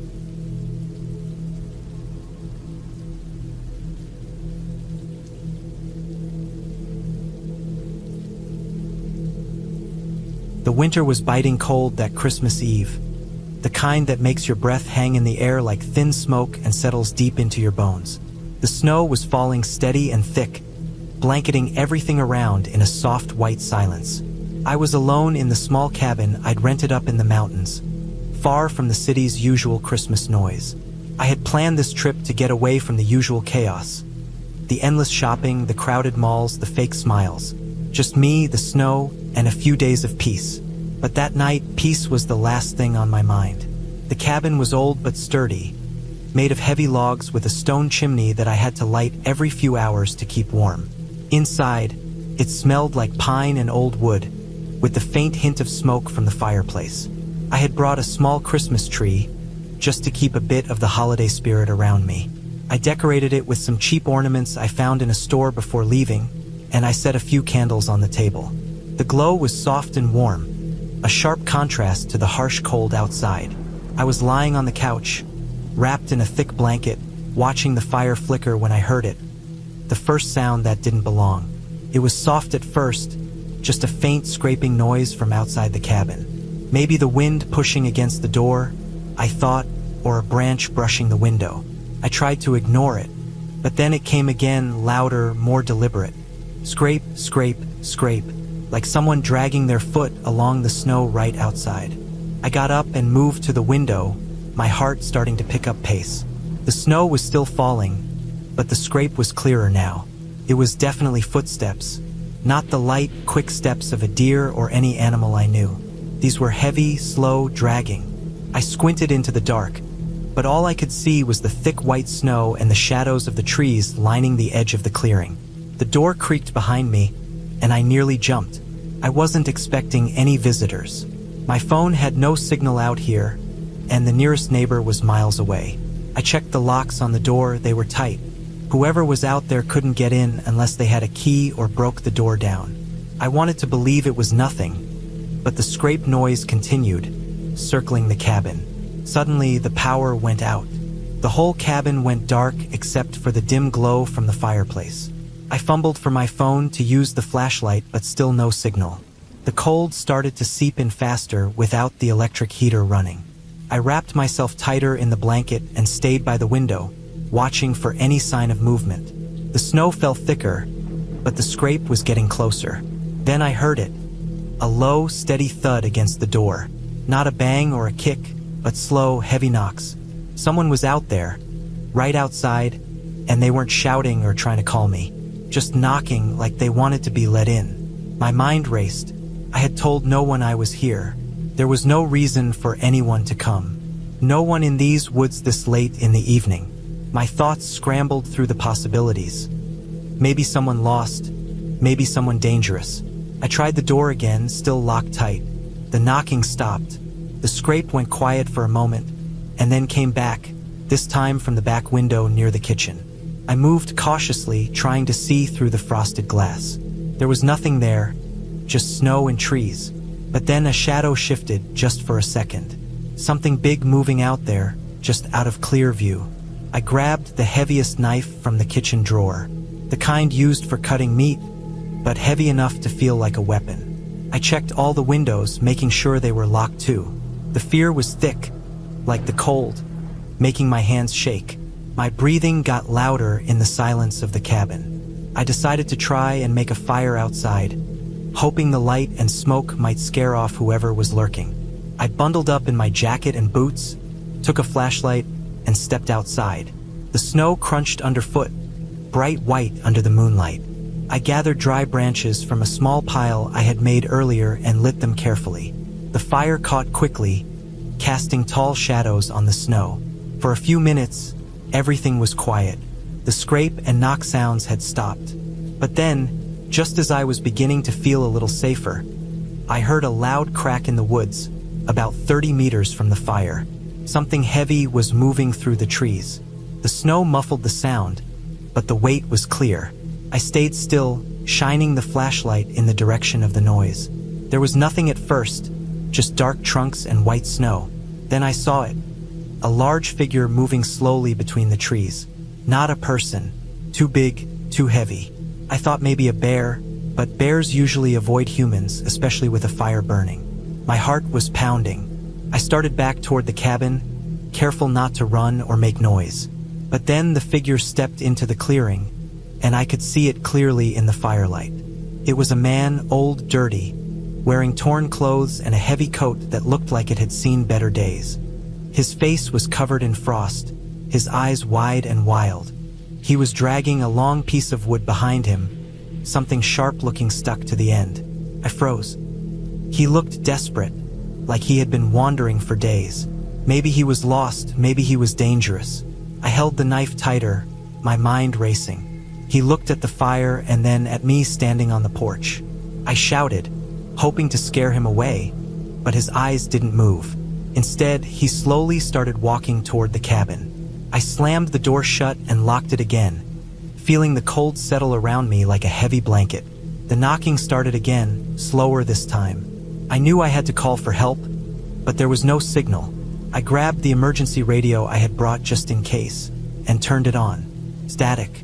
No one was out there. No one would hear me until morning. The knocking got louder, more forceful, but no shouting or talking. Just steady thumps against the wood. The fire in the fireplace was dying out, and the cabin grew colder by the minute. I sat down against the door, knife in hand, waiting for whatever was coming next. Then, just before dawn, the knocking stopped. The scrape stopped. The cold was brutal, and the silence was heavier than before. I stayed where I was, shivering but alert, until the sun finally rose. When I looked outside, the snow was untouched except for one set of heavy footprints leading away from the cabin toward the woods. No sign of the man, no sign of anything else, just footprints disappearing into the thick trees. I packed up as fast as I could that morning, my hands still shaking. I left the cabin without looking back, heart pounding. On the way down the mountain, I saw a small clearing with a frozen pond and a broken sled lying by the trees. No footprints, no tracks, just the sled. It looked like it had been abandoned for a long time. When I finally got back to civilization, I told the local ranger what I'd seen. He looked serious and told me that sometimes people get lost in those woods in winter. Some don't make it out. The man I saw was probably someone like that, lost, desperate, maybe even close to freezing. The whole experience stuck with me. That Christmas wasn't filled with cheer or joy. It was filled with fear and the cold reality of survival. I learned that not all scary stories need ghosts or monsters. Sometimes the scariest thing is a real person lost and desperate in the wrong place at the wrong time. And sometimes the silence afterward is the loudest sound you'll ever hear.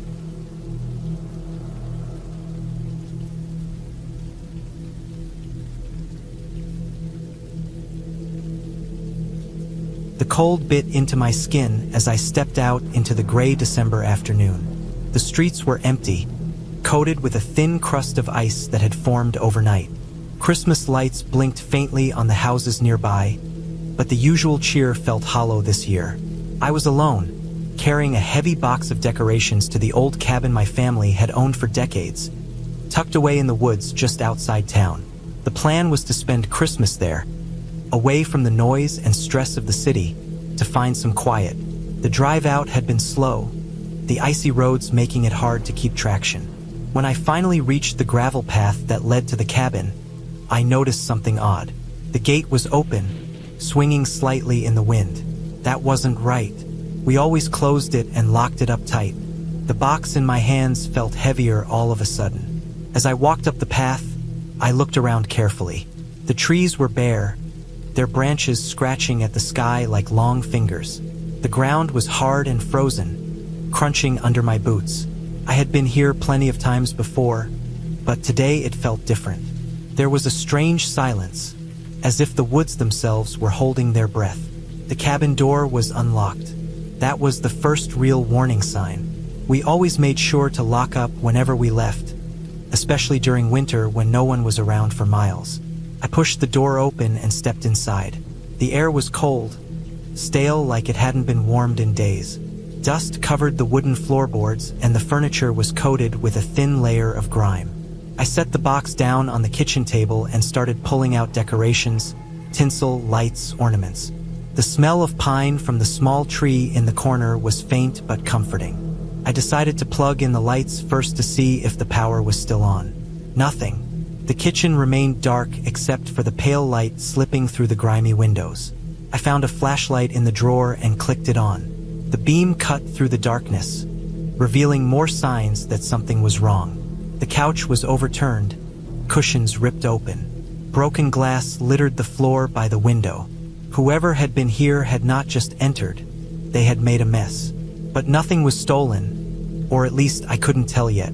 I moved cautiously through the rooms, shining the light on every corner. The bedroom door creaked as I pushed it open, and my heart skipped when I saw the bed. The blankets were tossed to one side, as if someone had slept there recently. The window was cracked open, letting in the cold air. I closed the window and checked the locks. They were damaged, forced open. The thought that someone had been here while we were away made my skin crawl. But why? There was nothing valuable in the cabin, just old furniture, some canned food, and a few family photos. I returned to the kitchen and grabbed my phone, hoping to call someone, but there was no signal. That was expected out here, but it didn't help. I thought about driving back to town, but the icy road and the fading daylight made that a risky choice. I decided to get the fire going in the old stove. I found some dry wood in the shed outside and brought it in. The cabin felt unbearably cold, and I could see my breath in the air. After a few attempts, the fire caught, casting flickering shadows on the walls. The warmth was a relief. As I settled by the fire, I noticed something strange on the floor near the door. A set of footprints pressed lightly into the frost that had formed on the wooden porch outside. They were fresh, deeper and larger than mine, but not from a boot or shoe I recognized. The prints led off into the woods, disappearing quickly into the trees. My mind raced. Someone had been here, maybe still was. I thought about the neighbors, but they lived miles away and didn't usually come by this late. The isolation of the place suddenly felt threatening. I sat there for a long time, eyes darting to the window. Every small sound, a branch snapping, a gust of wind, made me tense. I tried to tell myself it was just the forest settling, but I knew the truth. Someone had been watching the cabin, maybe even waiting. Around midnight, the power flickered back on. The lights buzzed overhead, and I could finally put the flashlight away. The sudden brightness felt unnatural after the long darkness, almost like a spotlight. I noticed the Christmas tree in the corner glowing faintly with old fairy lights. It should have been comforting, but instead, it reminded me how out of place everything felt. I tried to rest but couldn't. I kept hearing noises outside, the rustle of leaves, the crunch of footsteps on ice. Every time I looked out the window, there was nothing but the still trees and snow. The cabin felt like a trap, a small island of warmth surrounded by cold and danger. The next morning, I found more footprints around the cabin, some close enough that whoever made them had almost touched the walls. But no one was there, no sign of who or why. I decided I couldn't stay another night. I packed quickly, throwing the decorations back in the box. As I stepped outside, the cold hit me like a slap. The sun was rising, casting long shadows through the trees. I locked the door as best as I could and started walking back down the path toward my car. Halfway there, I saw something that made my blood run cold. A figure standing motionless in the distance, just beyond the edge of the trees. It didn't move or make a sound, just stared. I didn't stop. I kept walking, faster and faster until I reached the car. The engine roared to life, and I sped away without looking back. Later, when I told the local sheriff, he said the cabin had been broken into a few times over the years, but no arrests were ever made. He warned me to be careful this time of year. People sometimes used the woods to hide or escape problems, he said. The footprints, the signs of someone being there. Maybe it wasn't some supernatural horror, just a desperate person hiding out in the cold.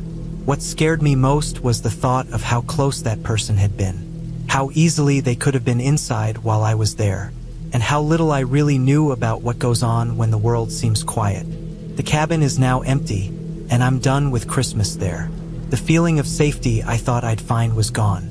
Sometimes, I still wonder who that figure was and why they chose this lonely place to wait in the cold, just out of sight. But one thing is clear: not all fears come with ghost stories or magic. Some are real and raw, and they live right here in the silence of winter.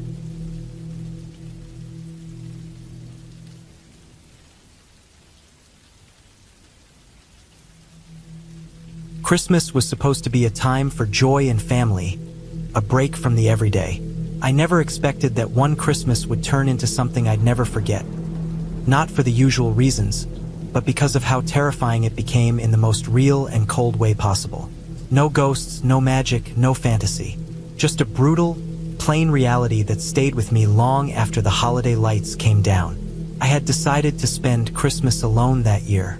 My family lived far away, and with work piling up, I figured it would be easier and quieter just to stay in my small apartment. The city was coated in snow, streets lined with Christmas decorations, and the cold wind blowing sharply down the sidewalks.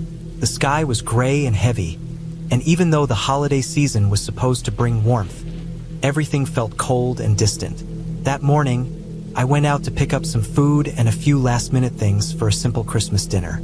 The stores were packed, but the mood felt off. People moved quickly, faces tired or tense. Even in the middle of holiday cheer, the usual smiles seemed forced, as if everyone was carrying some weight. I brushed it off, thinking it was just the usual holiday stress. On my way back, the sky darkened fast. The snow, which had been light and easy, began to fall heavier, thick flakes blurring the streets and muffling sounds. Traffic slowed, and soon people were rushing to get inside. I quickened my pace, feeling the cold creep through my coat. Back inside, I started cooking, the small apartment filling with smells of roasted chicken and cinnamon. The lights on my tiny tree flickered softly. I felt a strange mix of loneliness and unease, but I told myself it was just the weather. Around evening, the power went out. First, I thought it was just a quick glitch. I checked the fuse box, but everything looked normal. The whole block was dark. No streetlights, no cars moving.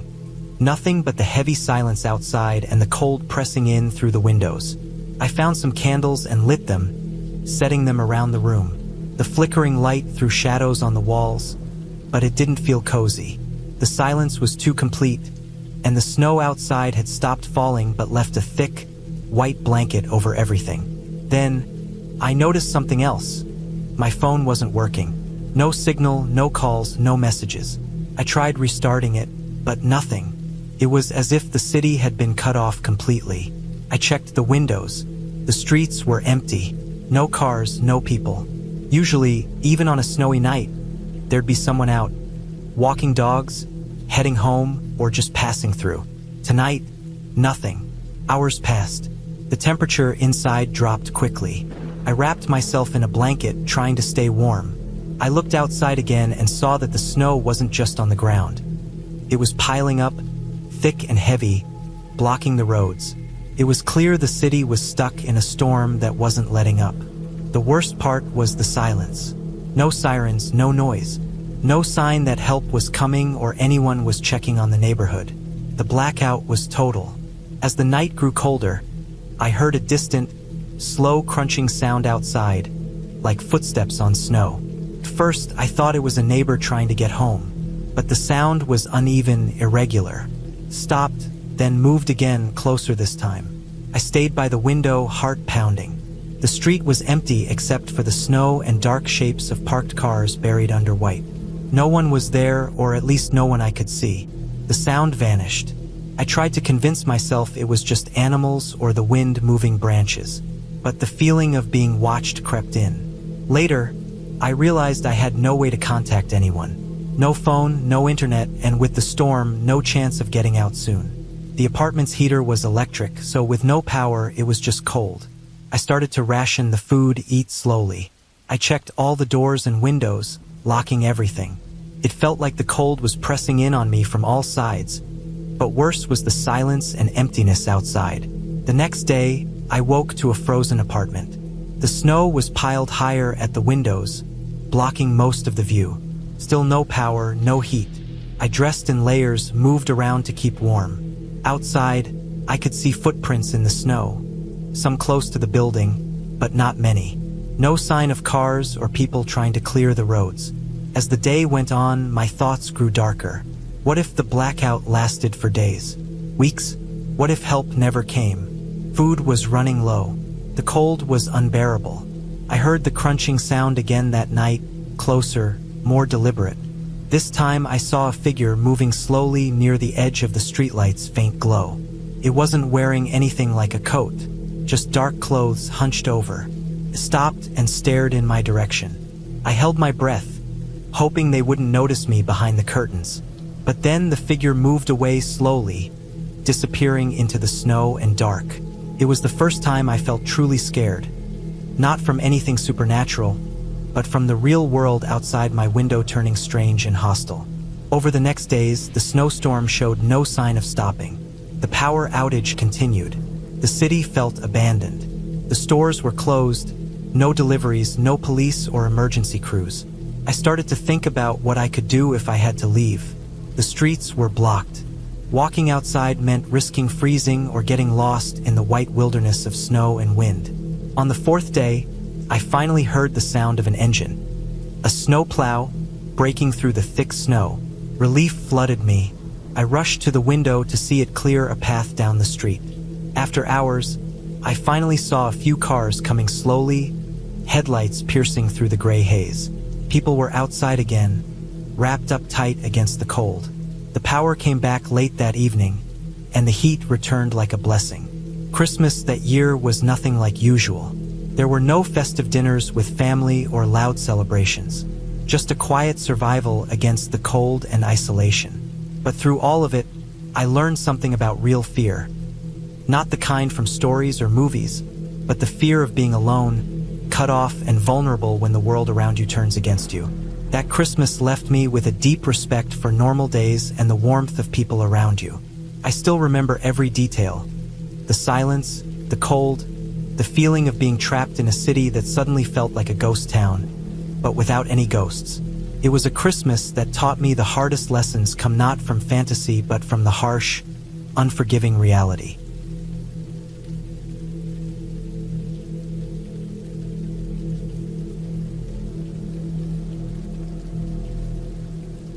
Christmas was supposed to be a time of peace and warmth, but that year it turned into something I could never forget. A kind of fear that had nothing to do with myths or ghosts. It was cold outside, and the snow was thick on the ground, muffling sounds and making the whole town look like a quiet white blanket had been thrown over it. The streets were empty, except for the faint glow of Christmas lights hanging from houses, flickering weakly in the wind. I had decided to spend Christmas Eve alone at my small family cabin, miles away from the city. The plan was simple. No crowds, no noise, just me, some food, and the crackling fire in the old stone fireplace. I had driven out that afternoon, the roads already slick with ice, the cold air biting through my coat as I unloaded my bags. Inside the cabin, the smell of old wood and a hint of pine filled the air, comforting but lonely. After I set down my bags, I went to start the fire.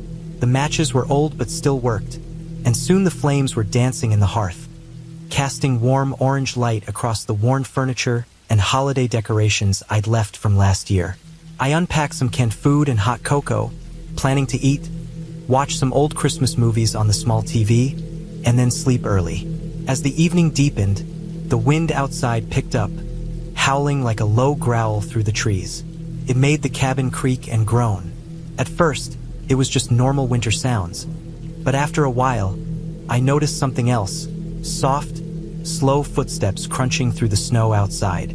The cabin was supposed to be isolated, and I hadn't seen a car or person all day. The footsteps stopped just beyond the porch, and the silence returned.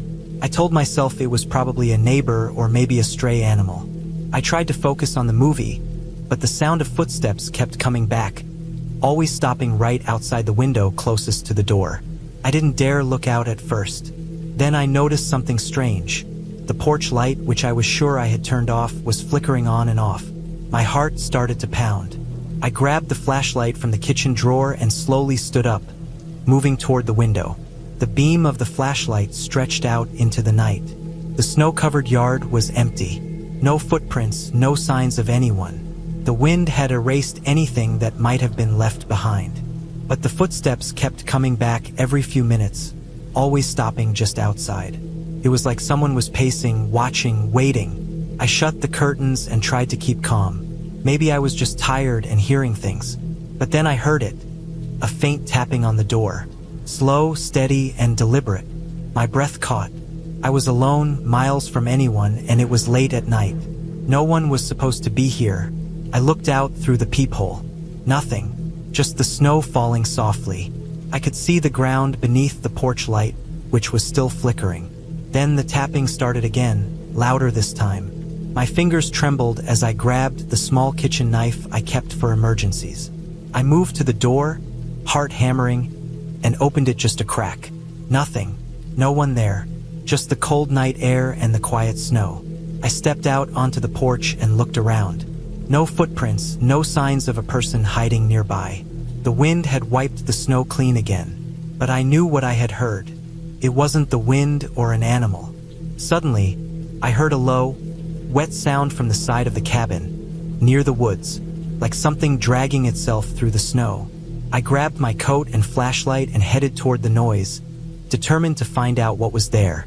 As I moved closer to the tree line, I saw something dark on the ground.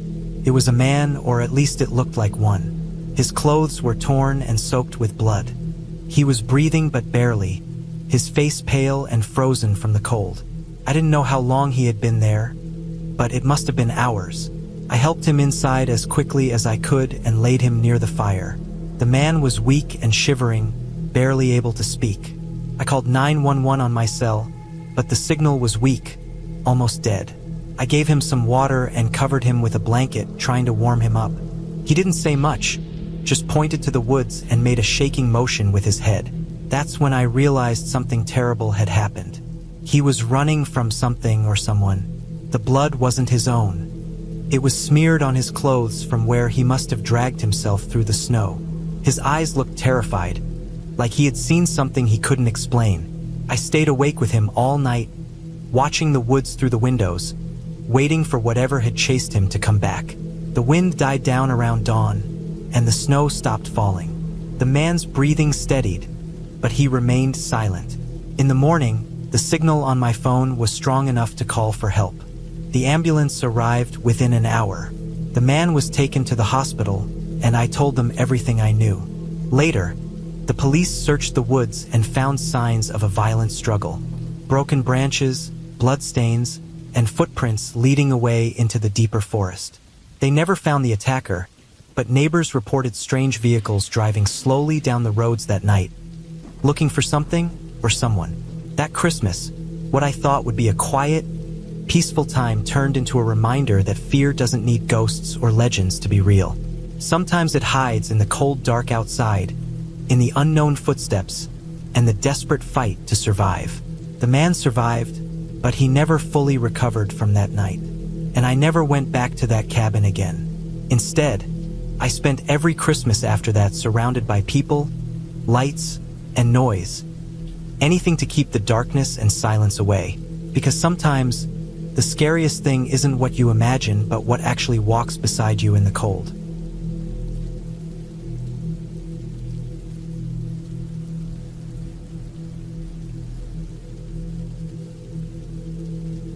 It was Christmas Eve, the kind of cold night where the wind bites through layers of clothes and makes every breath feel sharp and thin. The town was quiet, snow falling steadily, covering everything in a thick white blanket.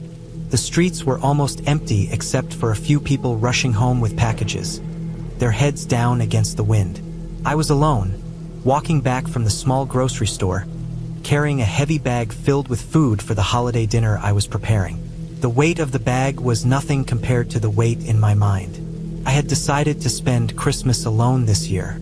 No family, no friends, just me and the silence of my small apartment. It was the first time in years I didn't join anyone for the holidays, and I thought it would be peaceful. But the deeper I walked into the cold night, the heavier that peace felt. like it was just an empty space waiting to be filled with something I didn't want to face. The streets near my place were lined with old houses, most with their lights off and curtains drawn tight. Some had decorations, faded strings of colored lights, drooping wreaths, plastic Santas frozen mid-jump from porches. The sight usually brought a warmth to the chest during the holidays, but that night it just made everything seem colder, like a reminder of what was missing. As I turned down the last block, something caught my eye. There was a light flickering in the window of the house on the corner, the one that had been empty for months. I knew this because I had passed it every day on my way to work. The door was always shut tight, the mailbox stuffed with old letters, the lawn overgrown and wild. But now, a dim, yellow light spilled through the cracked curtains. Curiosity pushed me closer. The window was dirty and fogged with condensation, but I could just make out the shape of a tree inside. Not a Christmas tree, but a tall, thin tree covered in what looked like old, faded decorations. The sight was strange enough, but what caught me off guard was the faint sound of music. An old Christmas carol, played quietly on what must have been a radio. I felt an odd pull to the house. The night was cold, and I wasn't dressed for much more than a quick walk.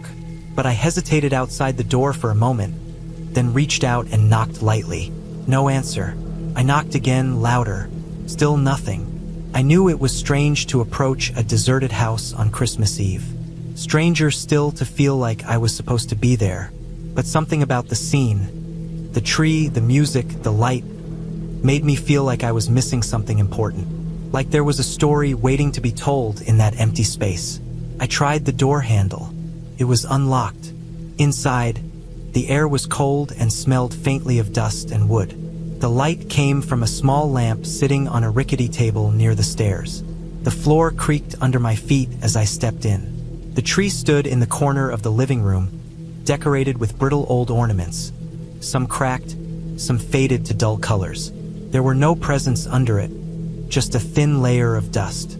The music was louder now, coming from an old radio sitting on the shelf.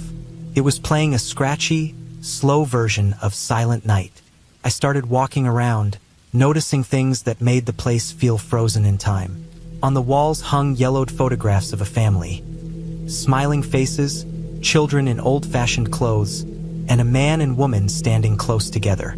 The frames were cracked, some pictures torn. It was clear no one had lived here for a long time. As I moved through the house, I found signs of sudden departure. Plates on the table still held dried food crumbs. A chair was tipped over, and near the kitchen, there was a small pile of mail scattered on the floor, unopened. It felt like the family had left in a hurry, like something had forced them out. I felt an unsettling coldness creep over me, deeper than the winter air outside. Something wasn't right here. I stepped toward the stairs, but a strange sound made me freeze. It was soft at first, a faint tapping like footsteps, but they weren't coming from the floor above. They were coming from the basement. The basement door was closed, old and wooden with peeling paint. I didn't want to go down there. I shouldn't, but I needed to understand. Slowly, I reached for the handle and pulled it open. The air in the basement was thick and damp. My flashlight barely cut through the darkness, but I could see shapes. Boxes, old furniture, and something else. A faint smell of something rotten hit me, making me cough. I moved closer to the far corner where the sound was coming from. There, I found a small broken window letting in the faint moonlight, and beneath it, a thin trail of dried blood smeared across the floor. My heart pounded as I followed the stain toward a pile of old clothes and blankets. Beneath the pile was a small space, like a hiding spot, where I found something chilling. A worn-out child's shoe, dusty and torn. That's when it hit me. This wasn't just an abandoned house. Something terrible had happened here. The sudden departure, the abandoned belongings, the blood. Something had gone wrong, and it had been covered up or forgotten. I left the basement quickly, my mind racing. I closed the door behind me and ran out of the house into the cold night. I didn't look back until I was safely across the street. The light in the window went out suddenly, plunging the house into darkness. I went home that night with the bag of groceries forgotten on the floor, feeling the weight of what I had found pressing down on me. The next day, I called the local police and reported what I had seen. They came to investigate, and the story started to come out. The house had belonged to a family who disappeared years ago. The child had been sick and hidden away in the basement, with no one to help. Neighbors had heard strange noises but said nothing. The family vanished without a trace until a tip led the police to find the remains buried nearby. It was a cold case, never solved, just a tragic story of neglect and silence. Christmas after that wasn't peaceful for me. The light and warmth I once associated with the season were replaced by a quiet sadness. But I also felt a strange relief, knowing I had done something to bring the truth to light. The house was finally cleaned up, the tree taken down, and the street felt a little less haunted by the past. That year, I didn't spend Christmas alone anymore. I joined a local group that helped families in need, those who might otherwise disappear unnoticed. It wasn't about presents or decorations. It was about making sure no one was left behind or forgotten. That's what Christmas became for me. A chance to find light in the darkest places, to face the cold and silence, and to make things right where I could. It wasn't a fairy tale, and there were no ghosts, but it was real. And in the end, that was enough.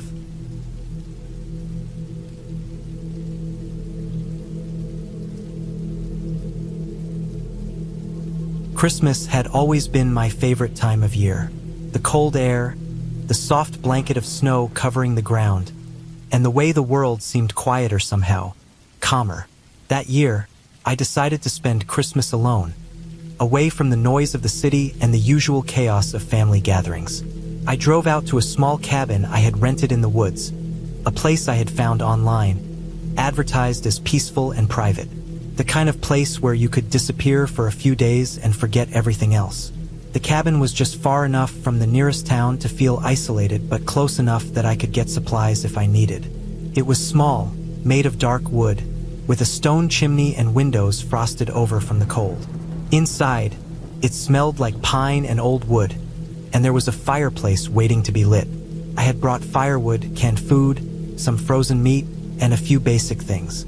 No internet, no phone signal, just me, the snow, and the silence. The first night, I sat by the fire with a cup of hot coffee, watching the flames flicker. The wind outside howled, rattling the windows, and the snow fell heavier, piling up against the walls. I felt calm, maybe a little lonely, but calm. I knew no one would be coming here, and I liked it that way. The second day was bright and cold. The sky was a clear blue, and the snow glistened like diamonds.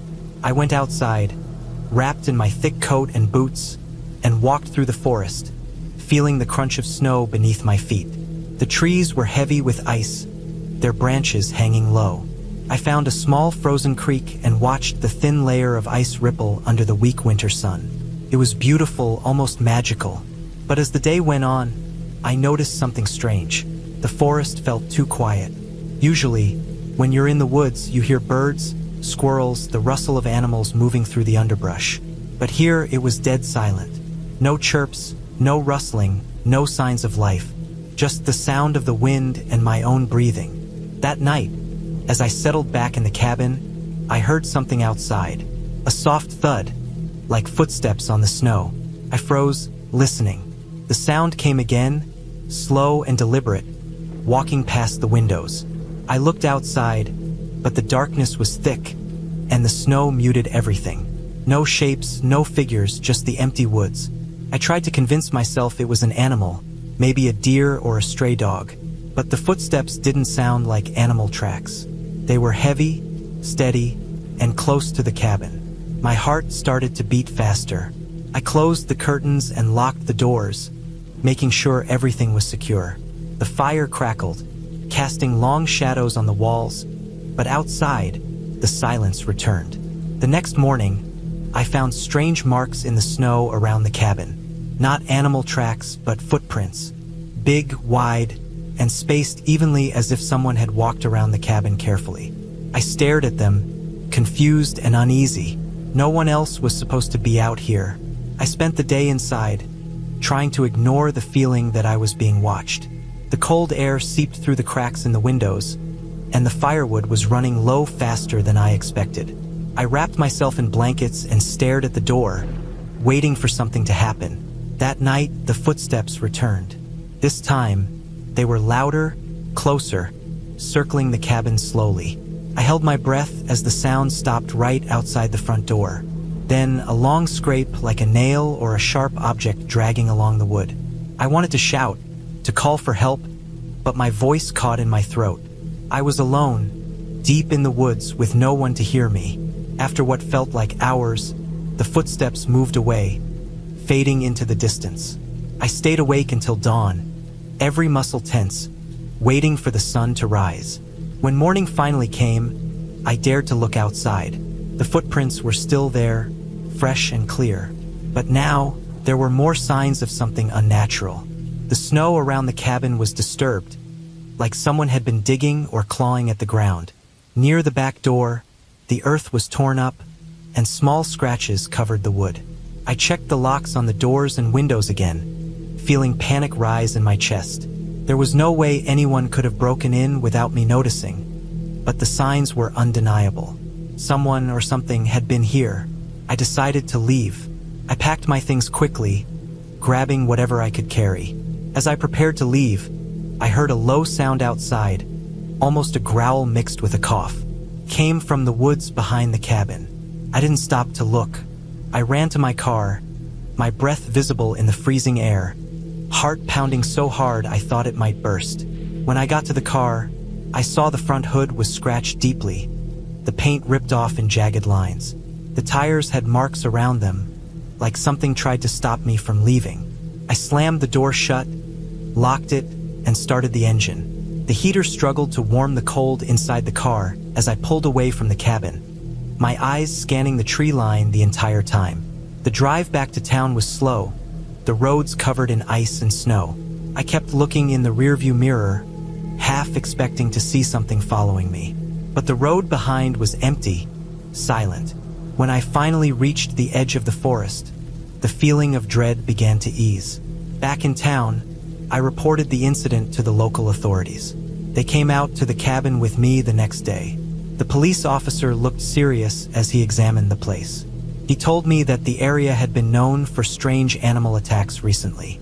Wolves or wild dogs had been spotted, acting unusually aggressive and bold, attacking cabins and even people. They told me to avoid the woods at night and to keep alert if I ever went back. They believed the creatures were desperate, maybe starving in the deep winter. I never returned to that cabin again.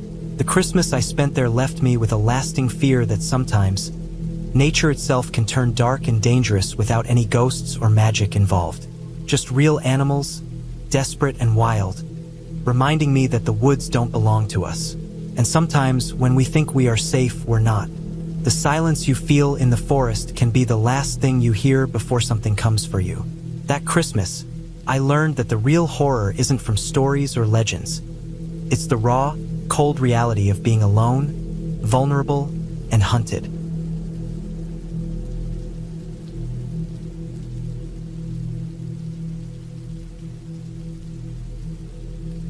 The Christmas season always had a way of stirring something in me. The cold air biting at my face, the smell of pine from the trees lining the streets, the bright red and green decorations hanging everywhere. It all felt like the world was trying to cover up something darker beneath the glitter and cheer. That year, the feeling wasn't just a vague unease. It was a quiet warning that something was wrong. I had decided to spend Christmas Eve alone at my family's old cabin up in the woods. It was a place I hadn't been to in years, a small, creaky building surrounded by tall, bare trees. I wanted to get away from the noise, the crowds, and the fake happiness of the city. Just me, the cold air, and the quiet. I thought it would be peaceful. The cabin was even smaller than I remembered, with its peeling paint and cracked windows. The wooden floor creaked underfoot, and the smell of old wood and dust filled the rooms. I brought in firewood, stacked it carefully by the fireplace, and lit a fire to chase away the cold. The flames cast strange shadows on the walls, flickering like they had a life of their own. Outside, the wind howled through the trees, making the branches scrape against the windows. The snow was falling steadily, covering everything in white, muffling sounds and making the forest seem endless and quiet. I stood at the window and watched the snowflakes drift down, feeling a strange mix of calm and unease. That night, the power went out. I wasn't surprised. The area was known for losing electricity during storms. I lit candles, placed them around the room, and sat close to the fire. The flickering flames made the shadows move, and the cold seemed to press in from outside. I could hear the wind and the creaking of the old cabin, each sound amplified in the silence. As I tried to settle in, I noticed something strange. There were footsteps outside. Soft, slow, deliberate steps crunching in the snow. They circled the cabin, stopping sometimes, then moving again. The steps were too heavy to be an animal and too quiet to be someone running. I stayed still, listening, but couldn't see anyone through the frosted windows. The footsteps kept going for a long time, circling and stopping, like someone was watching, waiting. I checked the locks on the doors. They were old and rusty but seemed to hold. Still, the feeling of being watched didn't go away. After what felt like hours, the footsteps stopped. The silence returned, thick and heavy. I tried to tell myself it was probably just someone walking through the woods, maybe a hunter or someone lost. But that didn't explain the way the footsteps circled the cabin, never moving away. I didn't sleep well that night. Every sound made me jump. The wind, the creaking wood, the distant calls of animals. All seemed louder and more threatening. At one point, I thought I saw a shadow move past the window, but when I looked, there was nothing there. My heart pounded and I kept checking the doors and windows. The next morning, the power was still out. The storm had left the roads covered in snow, making it impossible for anyone to reach the cabin easily. I decided to go outside and see if I could find tracks or anything that explained the footsteps. The snow around the cabin was disturbed, but not by normal footprints. The prints were uneven, heavy, and large, like someone wearing big boots, but the pattern was odd, almost dragging in places. It looked like whoever made them was moving slowly and carefully, maybe trying not to make too much noise. I followed the tracks into the woods, staying close to the cabin. The trees stood tall and bare, their branches coated in snow. The air was cold and sharp. As I walked, the forest grew quieter, the usual sounds of birds and animals missing. The tracks ended near a small clearing where I saw something that made my stomach turn. There, in the snow, were marks of a struggle. Scratches in the bark of a tree, broken branches, and patches of disturbed snow as if someone had fallen or been dragged. I found a small, torn piece of fabric caught on a branch. It looked like part of a jacket. The worst part was the bloodstains, bright red against the white snow. I hurried back to the cabin, feeling the cold bite deeper. I locked all the doors and windows again and sat down to think. Whoever had been outside wasn't just wandering. They had been hurt or fighting for something, and they were close to me. That afternoon, I heard the footsteps again. This time, they were slower, closer. The snow outside the window was disturbed, and I could see clear boot prints leading to the back door. I grabbed the old hunting rifle I found in the cabin, loaded it, and sat by the door, waiting. Hours passed with no sign of movement. The sun began to set, casting long shadows through the trees. Then I heard it, a soft knock at the door. Not loud, just one cautious knock. I didn't move, my finger tight on the trigger. Another knock, softer this time. I looked through the peephole and saw nothing. I opened the door just a crack and saw a man standing there. His face was pale, covered in dirt and scratches. His clothes were torn and wet with snow. He looked exhausted, like he hadn't eaten or slept for days. He didn't say anything, just looked at me with tired eyes. I didn't trust him. Something about the way he moved was off, nervous and tense. I told him to come in, but kept the door open just enough to keep control. He collapsed inside and I helped him to the fire. As he warmed up, I noticed the fear in his eyes, the way he kept glancing outside, like he was waiting for something to come. He didn't explain much, only that he had been lost in the woods, running from someone or something. That night, we stayed awake, listening to the wind and waiting. The power finally came back just before dawn. When I looked outside, the snow was fresh, covering all the tracks and signs of struggle. The man was gone. I searched the cabin and the surrounding woods, but there was no sign of him. No tracks leading away, no footprints in the fresh snow. It was like he had vanished into thin air. I packed up my things and left the cabin that morning. On the way back, I kept looking in the rearview mirror, half expecting to see someone following. But there was nothing, just the empty road and the quiet winter woods. Later, I reported the torn jacket and bloodstains to the local ranger station. They told me they hadn't had any missing person reports matching the description. The whole story felt like a bad dream, but the marks on the tree and the bloodstains were real. What scared me most was knowing someone had been out there, close enough to knock on my door, lost and desperate, but disappeared without a trace before morning. The woods, the storm, and the long night seemed to hide more than just snow and cold. That Christmas wasn't peaceful at all. It was a reminder that even in the quietest, brightest moments, something dark can be waiting just outside the door, real, human, and terrifying in its silence.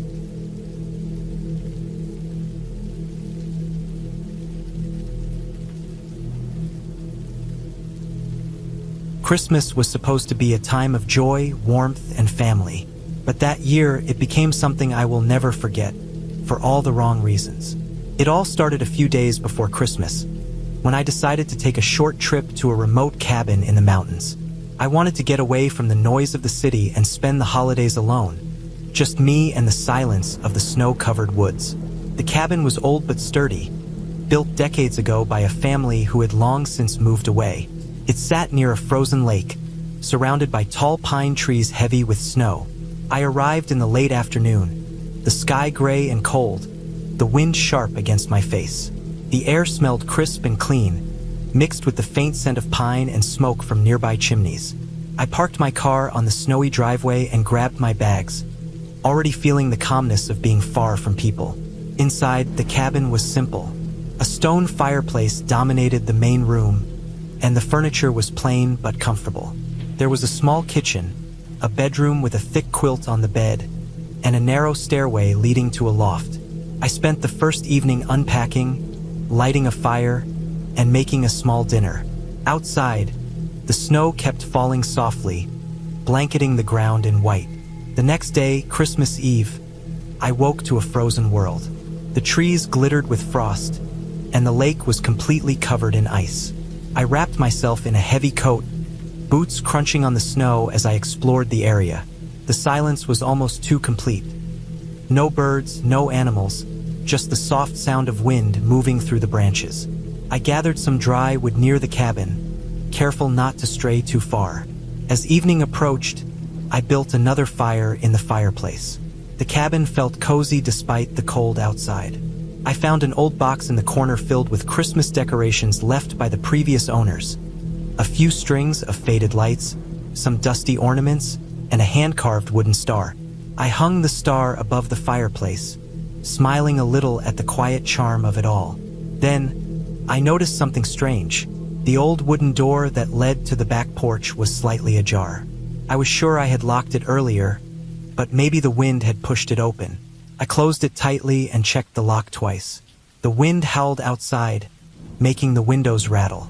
Later, as the night grew deeper, I sat near the fire reading an old book I had found on the shelf.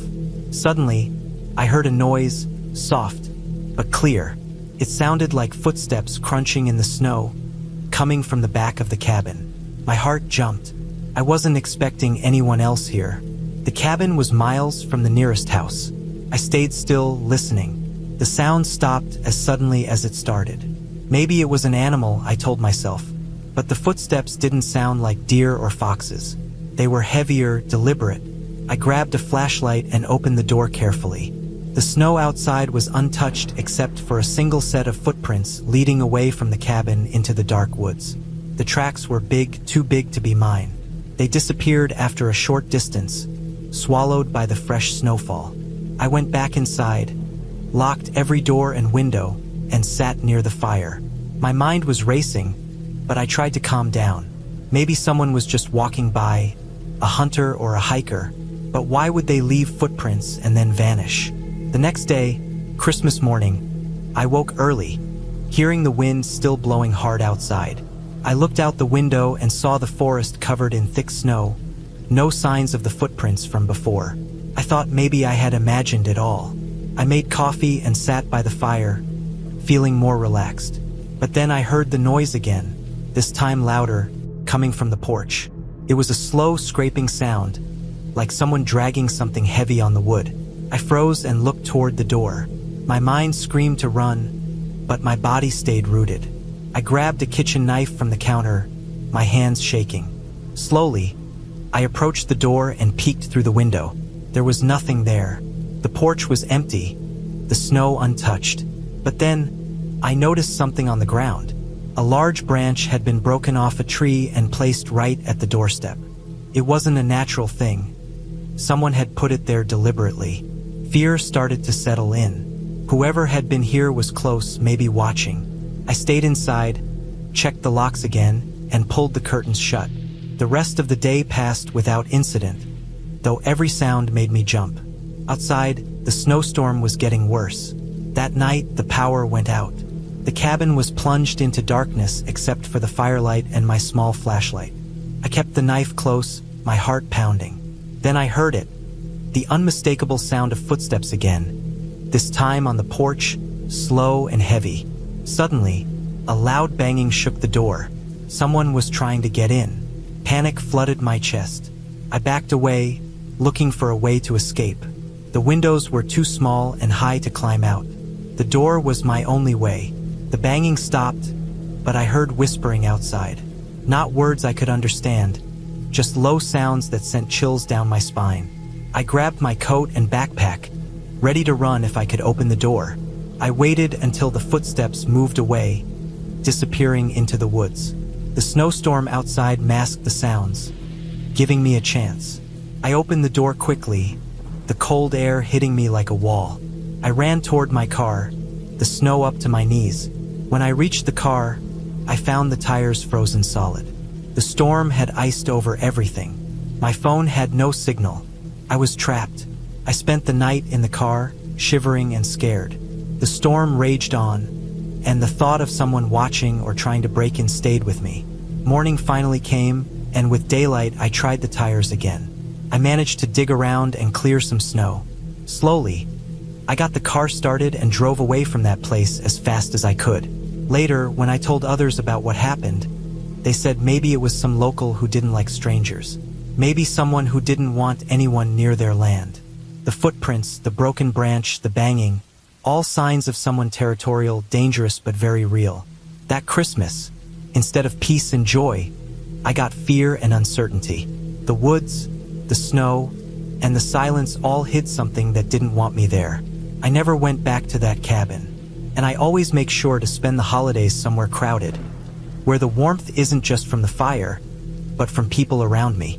The memory of that Christmas stays with me, a reminder that sometimes the scariest things are not ghosts or fairy tales, but real people and real danger hiding in the cold, waiting for the right moment.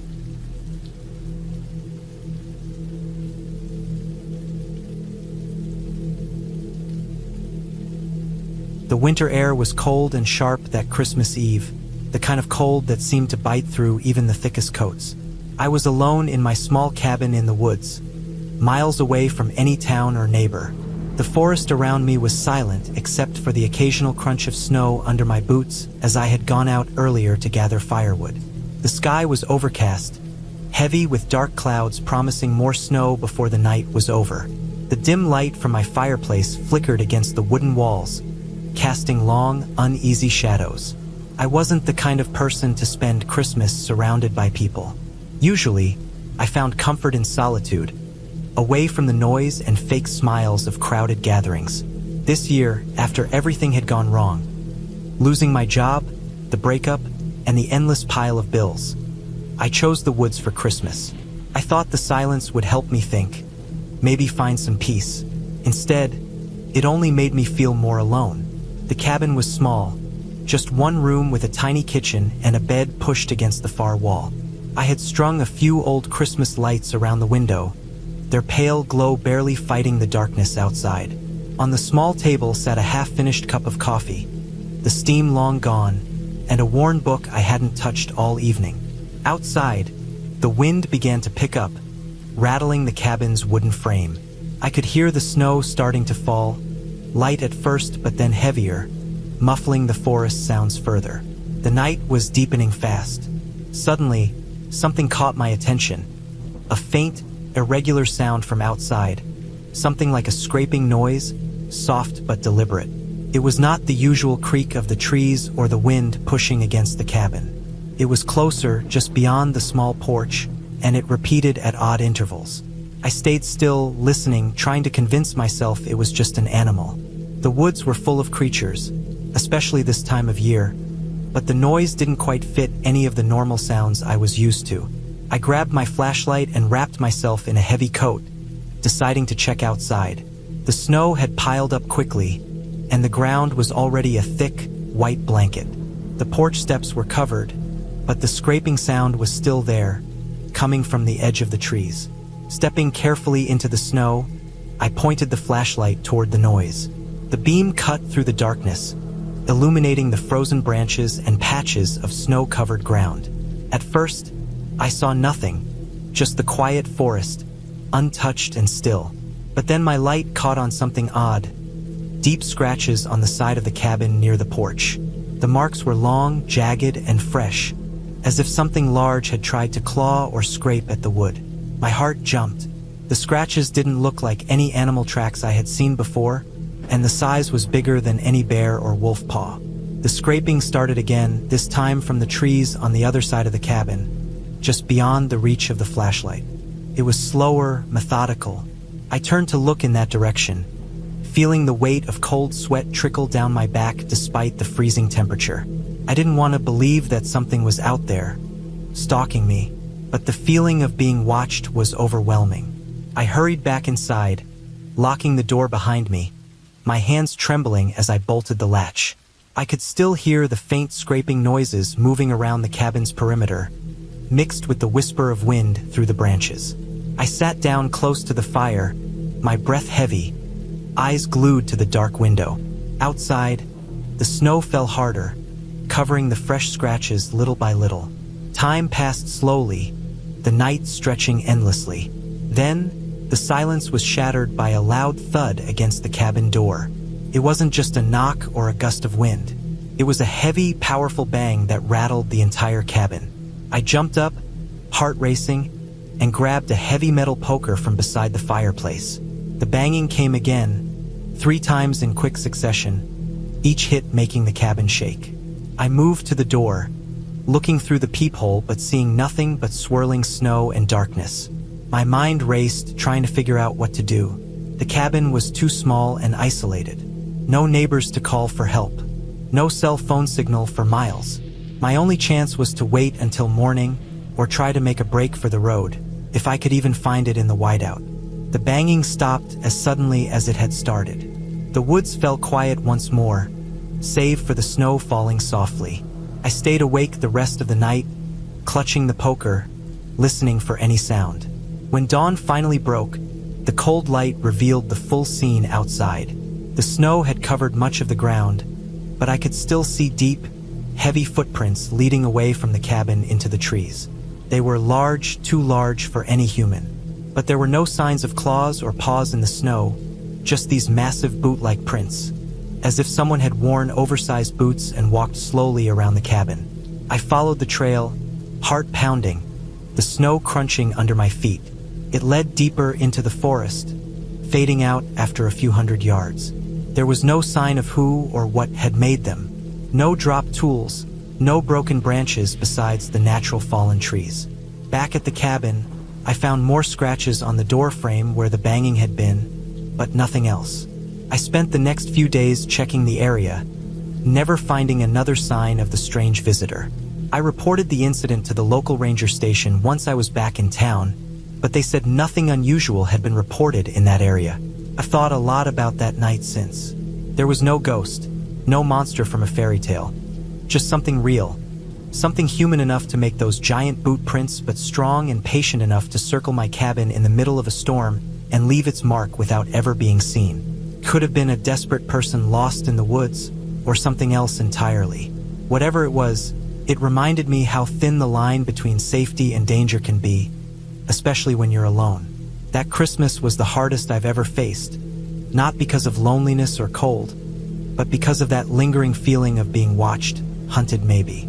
I never found out exactly what it was, but I know now that some dangers don't need ghosts or magic to be terrifying.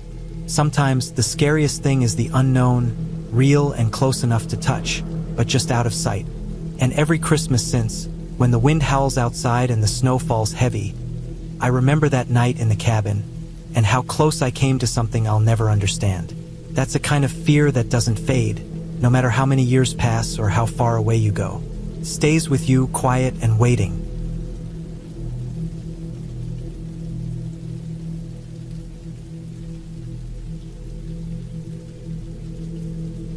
Christmas was supposed to be a time for joy and family, a break from the everyday. I never expected that one Christmas would turn into something I'd never forget.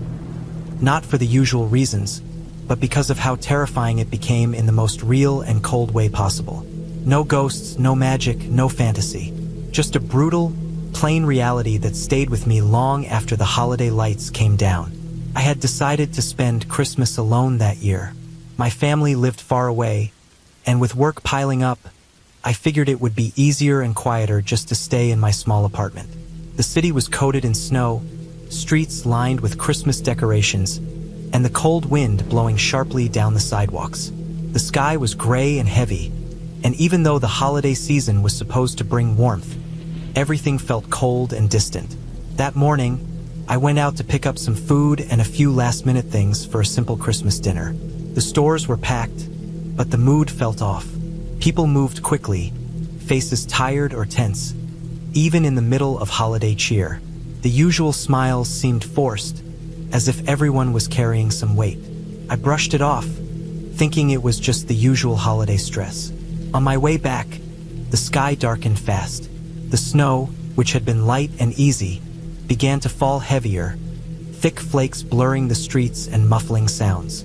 Traffic slowed, and soon people were rushing to get inside. I quickened my pace, feeling the cold creep through my coat. Back inside, I started cooking, the small apartment filling with smells of roasted chicken and cinnamon. The lights on my tiny tree flickered softly. I felt a strange mix of loneliness and unease, but I told myself it was just the weather. Around evening, the power went out. At first, I thought it was just a quick glitch. I checked the fuse box, but everything looked normal. The whole block was dark. No streetlights, no cars moving. Nothing but the heavy silence outside and the cold pressing in through the windows. I found some candles and lit them, setting them around the room. The flickering light threw shadows on the walls, but it didn't feel cozy. The silence was too complete, and the snow outside had stopped falling but left a thick, white blanket over everything. Then, I noticed something else. My phone wasn't working. No signal, no calls, no messages. I tried restarting it, but nothing. It was as if the city had been cut off completely. I checked the windows. The streets were empty. No cars, no people. Usually, even on a snowy night, there'd be someone out, walking dogs, heading home, or just passing through. Tonight, nothing. Hours passed. The temperature inside dropped quickly. I wrapped myself in a blanket, trying to stay warm. I looked outside again and saw that the snow wasn't just on the ground. It was piling up, thick and heavy, blocking the roads. It was clear the city was stuck in a storm that wasn't letting up. The worst part was the silence. No sirens, no noise. No sign that help was coming or anyone was checking on the neighborhood. The blackout was total. As the night grew colder, I heard a distant, slow crunching sound outside, like footsteps on snow. At first, I thought it was a neighbor trying to get home, but the sound was uneven, irregular. Stopped, then moved again, closer this time. I stayed by the window, heart pounding. The street was empty except for the snow and dark shapes of parked cars buried under white. No one was there, or at least no one I could see. The sound vanished. I tried to convince myself it was just animals or the wind moving branches, but the feeling of being watched crept in. Later, I realized I had no way to contact anyone. No phone, no internet, and with the storm, no chance of getting out soon. The apartment's heater was electric, so with no power, it was just cold. I started to ration the food, eat slowly. I checked all the doors and windows, locking everything. It felt like the cold was pressing in on me from all sides, but worse was the silence and emptiness outside. The next day, I woke to a frozen apartment. The snow was piled higher at the windows, blocking most of the view. Still no power, no heat. I dressed in layers, moved around to keep warm. Outside, I could see footprints in the snow, some close to the building, but not many. No sign of cars or people trying to clear the roads. As the day went on, my thoughts grew darker. What if the blackout lasted for days? Weeks? What if help never came? Food was running low. The cold was unbearable. I heard the crunching sound again that night, closer, more deliberate. This time I saw a figure moving slowly near the edge of the streetlight's faint glow. It wasn't wearing anything like a coat, just dark clothes hunched over. It stopped and stared in my direction. I held my breath, hoping they wouldn't notice me behind the curtains. But then the figure moved away slowly, disappearing into the snow and dark. It was the first time I felt truly scared. Not from anything supernatural, but from the real world outside my window turning strange and hostile. Over the next days, the snowstorm showed no sign of stopping. The power outage continued. The city felt abandoned. The stores were closed, no deliveries, no police or emergency crews. I started to think about what I could do if I had to leave. The streets were blocked. Walking outside meant risking freezing or getting lost in the white wilderness of snow and wind. On the fourth day, I finally heard the sound of an engine. A snowplow breaking through the thick snow. Relief flooded me. I rushed to the window to see it clear a path down the street. After hours, I finally saw a few cars coming slowly, headlights piercing through the gray haze. People were outside again, wrapped up tight against the cold. The power came back late that evening, and the heat returned like a blessing. Christmas that year was nothing like usual. There were no festive dinners with family or loud celebrations, just a quiet survival against the cold and isolation. But through all of it, I learned something about real fear. Not the kind from stories or movies, but the fear of being alone, cut off and vulnerable when the world around you turns against you. That Christmas left me with a deep respect for normal days and the warmth of people around you. I still remember every detail. The silence, the cold, the feeling of being trapped in a city that suddenly felt like a ghost town, but without any ghosts. It was a Christmas that taught me the hardest lessons come not from fantasy but from the harsh, unforgiving reality.